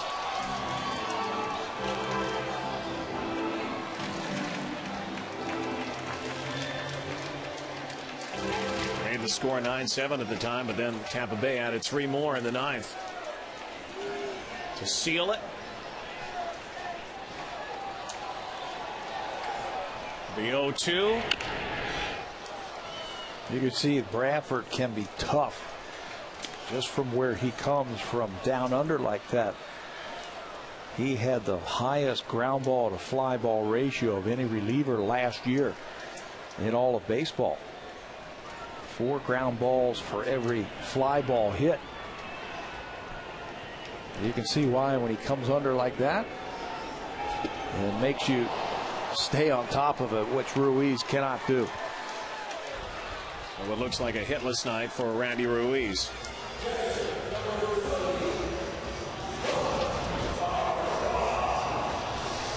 And a snap there. Bottom drops out. If you're not used to facing right-handers that do that, it's a weird feeling when you stand in that batter's box and it looks like he's coming right at you.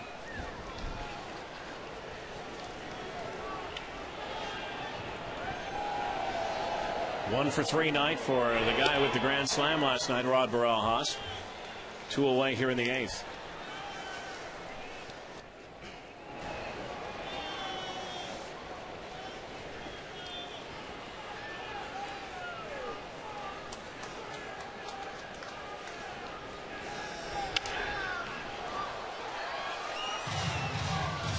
It has been tough sledding, Mr. Tabler, for the Blue Jays of late. They've lost 7 of 9. Have not been able to muster any offense. 3rd inning on in most of these games.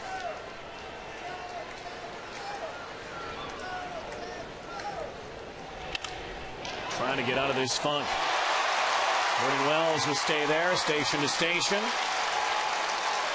Zobrist couldn't hang on to the backhand. Normally a reliable fielder, Zobrist, he just has 5 errors this year playing all those positions, but mainly at second base.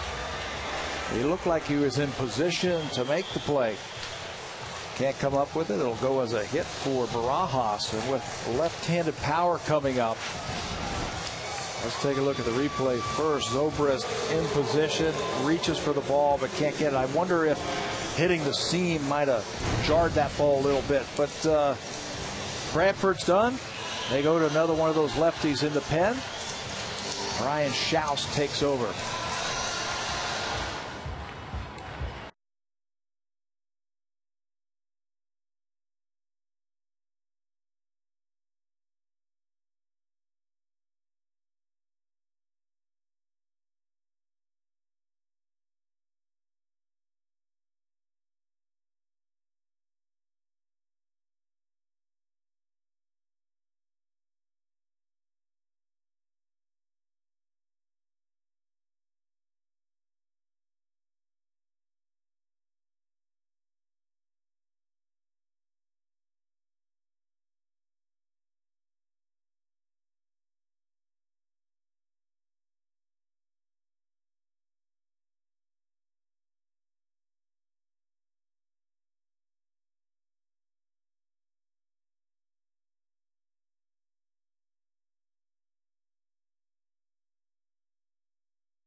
$20. Members receive a membership pin and discounts on merchandise.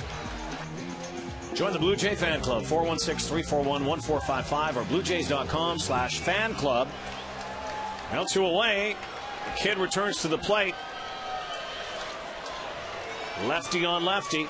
Facing a tough left-hander. We saw Chad Bradford go down under. Schaus can do the same thing. He'll throw sidearm. Just 29 games this year. He was put on the disabled list on May the 25th with an elbow strain and missed 53 games with that problem. He came off the disabled list about a month ago, July the 27th. He's been in 10 games and 9 of them have been scoreless. Another lefty specialist that Joe Madden can go to in these situations. Snyder with his 6th home run in his previous at bat in the 7th. 2 on, missing outside. The Boston Red Sox home run by Jason Bay is 28th, leading Chicago 4-3 in the 8th. The Yankees getting hammered 10-5 by Texas in the 7th. 1-1 pitch. Oh, nice pitch. Bottom falls out.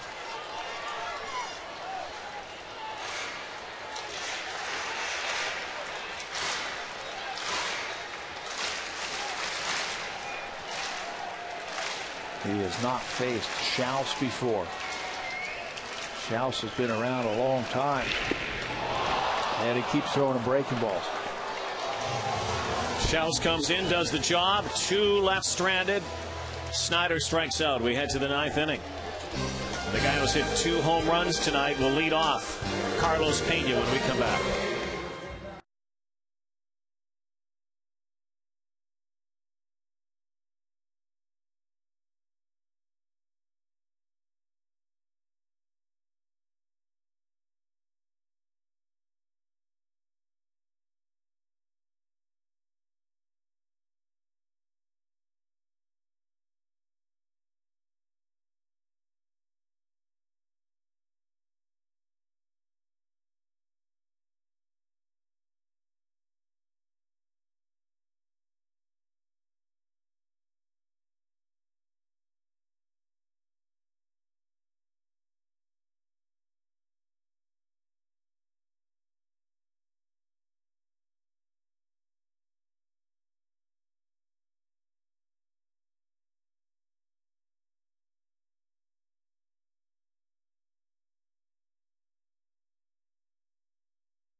Tampa Bay Rays about to claim the series. The Blue Jays can't hold them and play comeback. 1 game to go tomorrow night. Zepchinski against Kazmir. Carlos Pena will lead off here. 2 home runs. Jason Frazier, another pitcher from the bullpen for Cedar Gaston and the Jays. Saw Jason a week ago when he pitched against Boston, but then was shut down for a couple of days with some shoulder tendonitis and pain in that shoulder. He was available last night. He gets into the game here tonight. What a season he has had. 6 wins, 2nd most among any reliever in baseball. For Frazier, right-hander is hitting just $135 against him. And the first man he'll face, Carlos Pena, has had a big night.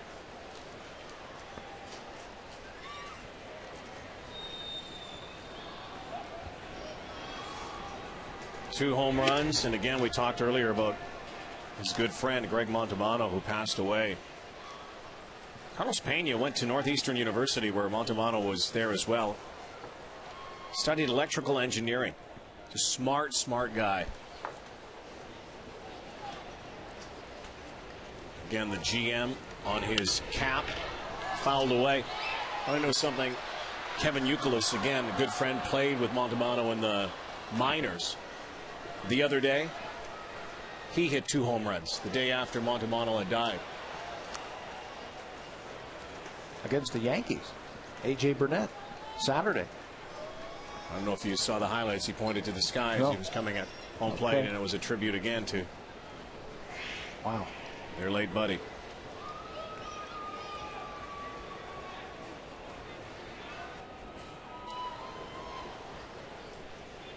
and a strike to Pena.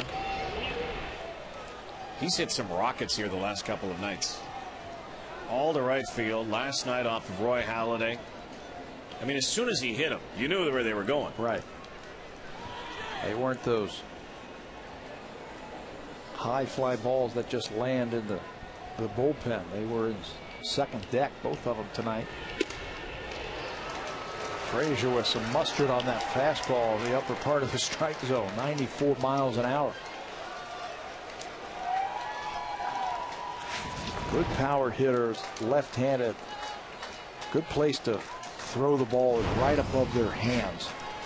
You see that little uppercut that he has. If you can get it just above his hands and in, you can find that hole, but don't throw it out over the plate. Don't throw it down. Strike three, punches out Pena.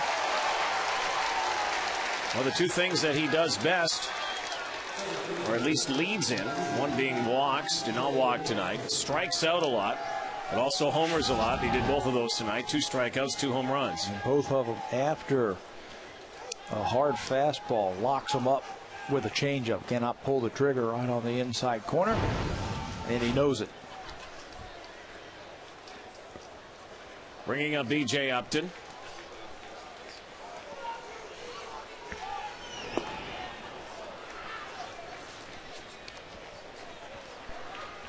He's got a lot of torque on that front leg, doesn't he, when he kicks it inward? Yeah, picks up his back foot, turns that front side in to keep that shoulder and the lower half in. Watch his front foot. It's almost like a pitcher who picks his front leg up to stay closed, and you can then go attack the ball. What a playoff series he had last year for the Rays. All with a bad shoulder. Had shoulder surgery in the offseason, and I think that attributed to his slow start this year that Upton had. When he got it going, he turned it on. 7 home runs in the postseason.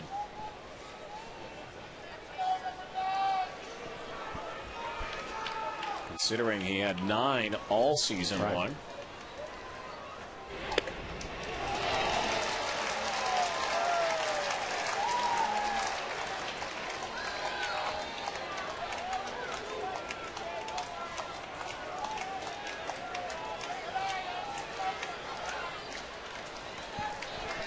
Two balls, 2 strikes.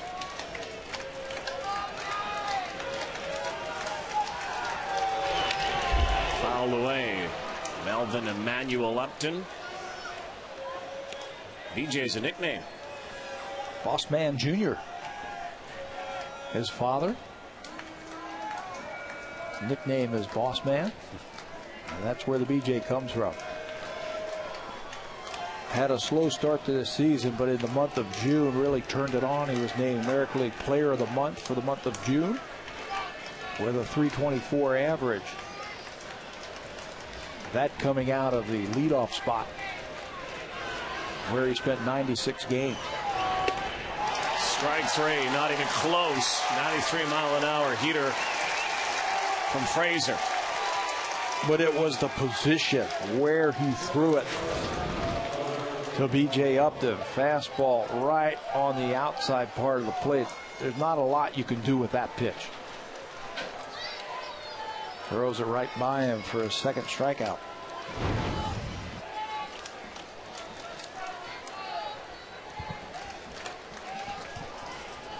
Two away now.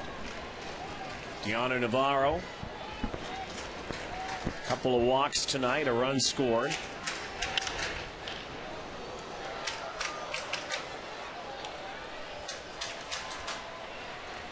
A couple of long nights at the yard. Jays and Rays again back at it tomorrow night here on TSN. Scott Kazmir and Mark Zepchinski. Off day for Toronto on Thursday, then they head to Boston to take on the Red Sox. They now lead the White Sox 6-3 in the ninth.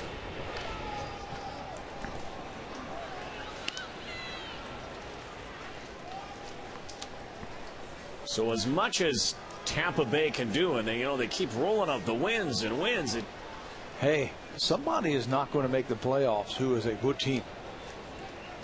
The team with the third best record in the American League may not make it. Right. You know what I'm saying?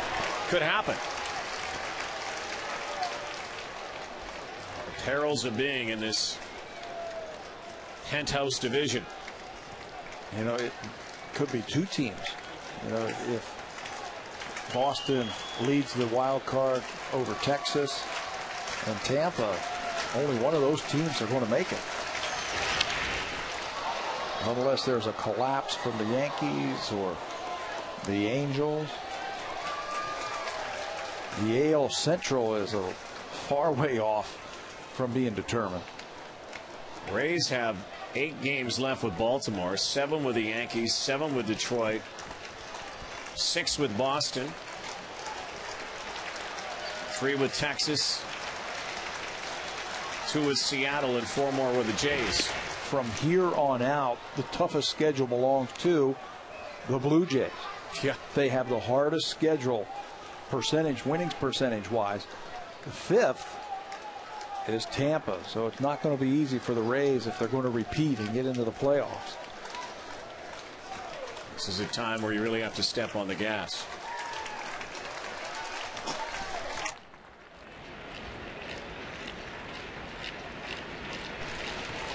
Two.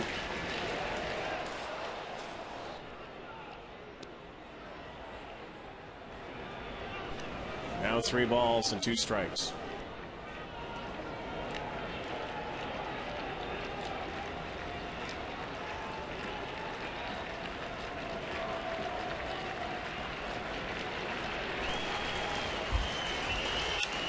Fouled it away. Whoa, very close to us. I've been up here for a few years with you, Mr. Tabler. Only one time have you ever caught one. That was close. I think that was off of Hank Blaylock, if I remember. And you gave it away. Back down to a fan. Way to go.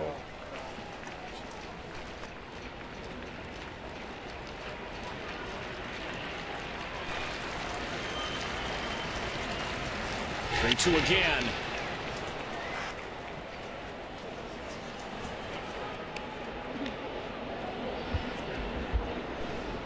Due up for the Blue Jays in the bottom of the 9th, Jose Bautista, Marco Scutaro, John McDonald.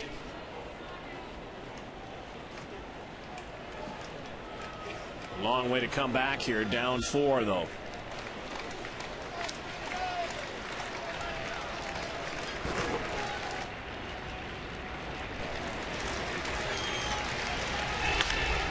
Navarro, high fly ball, right field. It's hooking, and it is just foul. The Rays have had a great month of August hitting home runs. Coming into this game, they've hit 33 home runs. Pena has added a couple. They hit 41 home runs in June. That's a club record. They still have just about a week to do it again. They have hit 2 home runs tonight.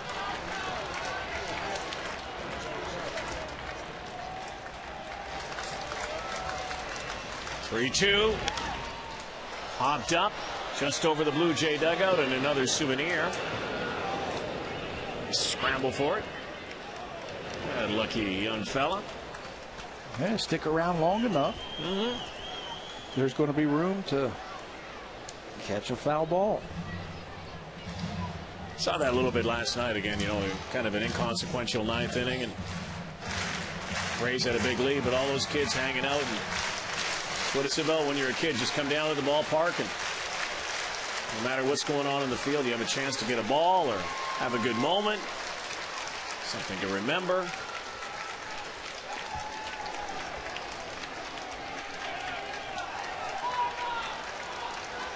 Challenging him with fastballs, looking to strike out the side.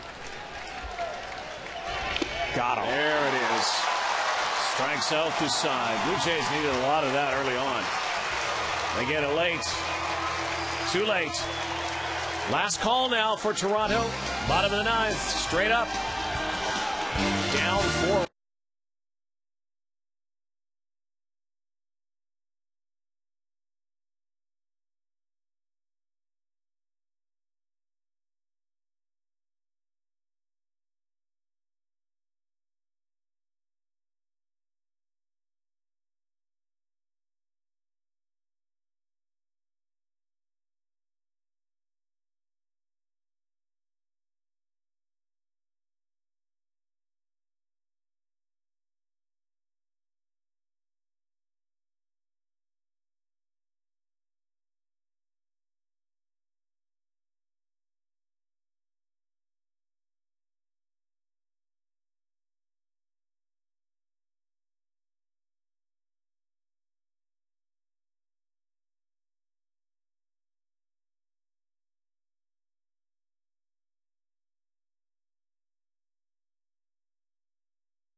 Produced or transmitted in any form. And the accounts and descriptions of this game may not be disseminated without the express written consent of Rogers Blue Jays Baseball Partnership. Well, another new pitcher in this ball game and a beautiful night in downtown TO. And the guy we saw last night, Dan Wheeler, comes in with a 4-run advantage.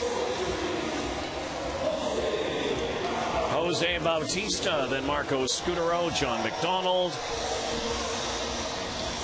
Wheeler pitched in the 8th inning last night, gave up the home run to Ruiz. Other than that, he had a couple of strikeouts. Good numbers for Wheeler.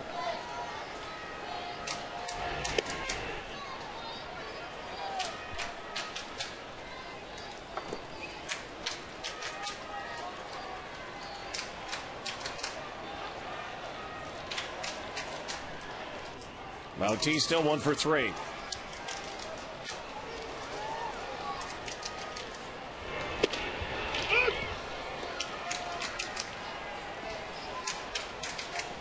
Again, the Blue Jay bats just so silent. Again, 3rd inning onward.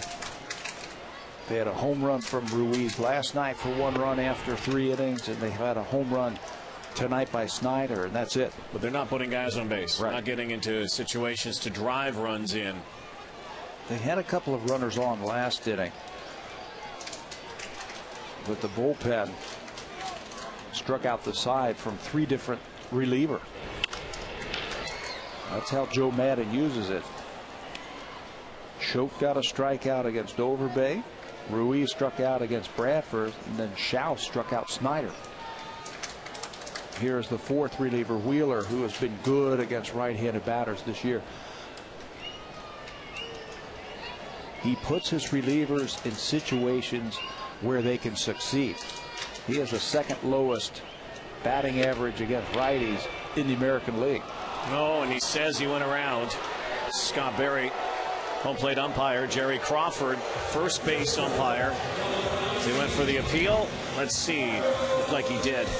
Yep. Ask and you shall receive. Diana Navarro right away asked Jerry Crawford, did Jose Bautista go around because he's got a better angle at it than home plate umpire Scott Berry?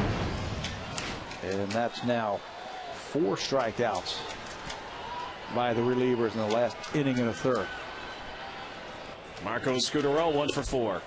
His average against right-handers 149, 2nd lowest among AL relievers. You know who's number 1? We just saw him. Jason Frazier, who just struck out the side.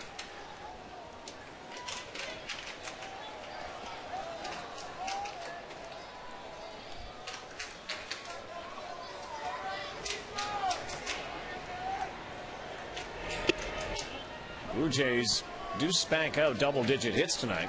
10 hits. You know, you look at the opportunities they had back in the first inning. 2 on with 1 out. And ground into a double play ball, and they had to wait on the long ball later. Aaron Hill is 30th, and Travis Snyder his 6th. Scudero the other way. And fouls it away. They haven't gone quietly. They have not had a 1-2-3 inning tonight, being set down in order. They have left 8 runners on base through 8 innings.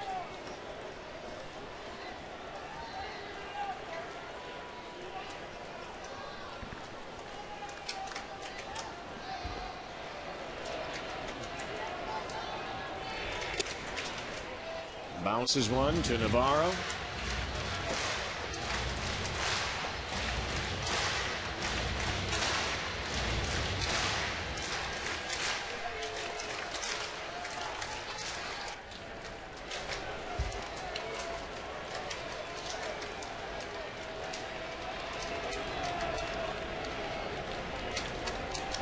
Wheeler deals.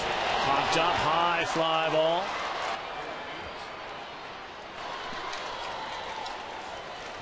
Two away. Blue Jays down to their last out. John McDonald. And something about these Tampa Bay Rays. Toronto Blue Jays cannot solve their riddle this season. They have had their number. We talked about it earlier. They've had them, beaten them in different ways. The walk-offs they've had. And they will turn to Mark Zebczynski tomorrow to try and win. He pitched well in his big league debut against Tampa. That was back on July the 7th. Rays won that game 3-1. It took them 11 innings. That was the Pat Burrell walk-off home run, 2-run home run in the bottom of the 11th inning. So Zebczynski is going to try and stop this losing streak tomorrow night. Again, looks like Boston is winning. It's the final now, 6-3. So Rays know they have to keep pace here tonight.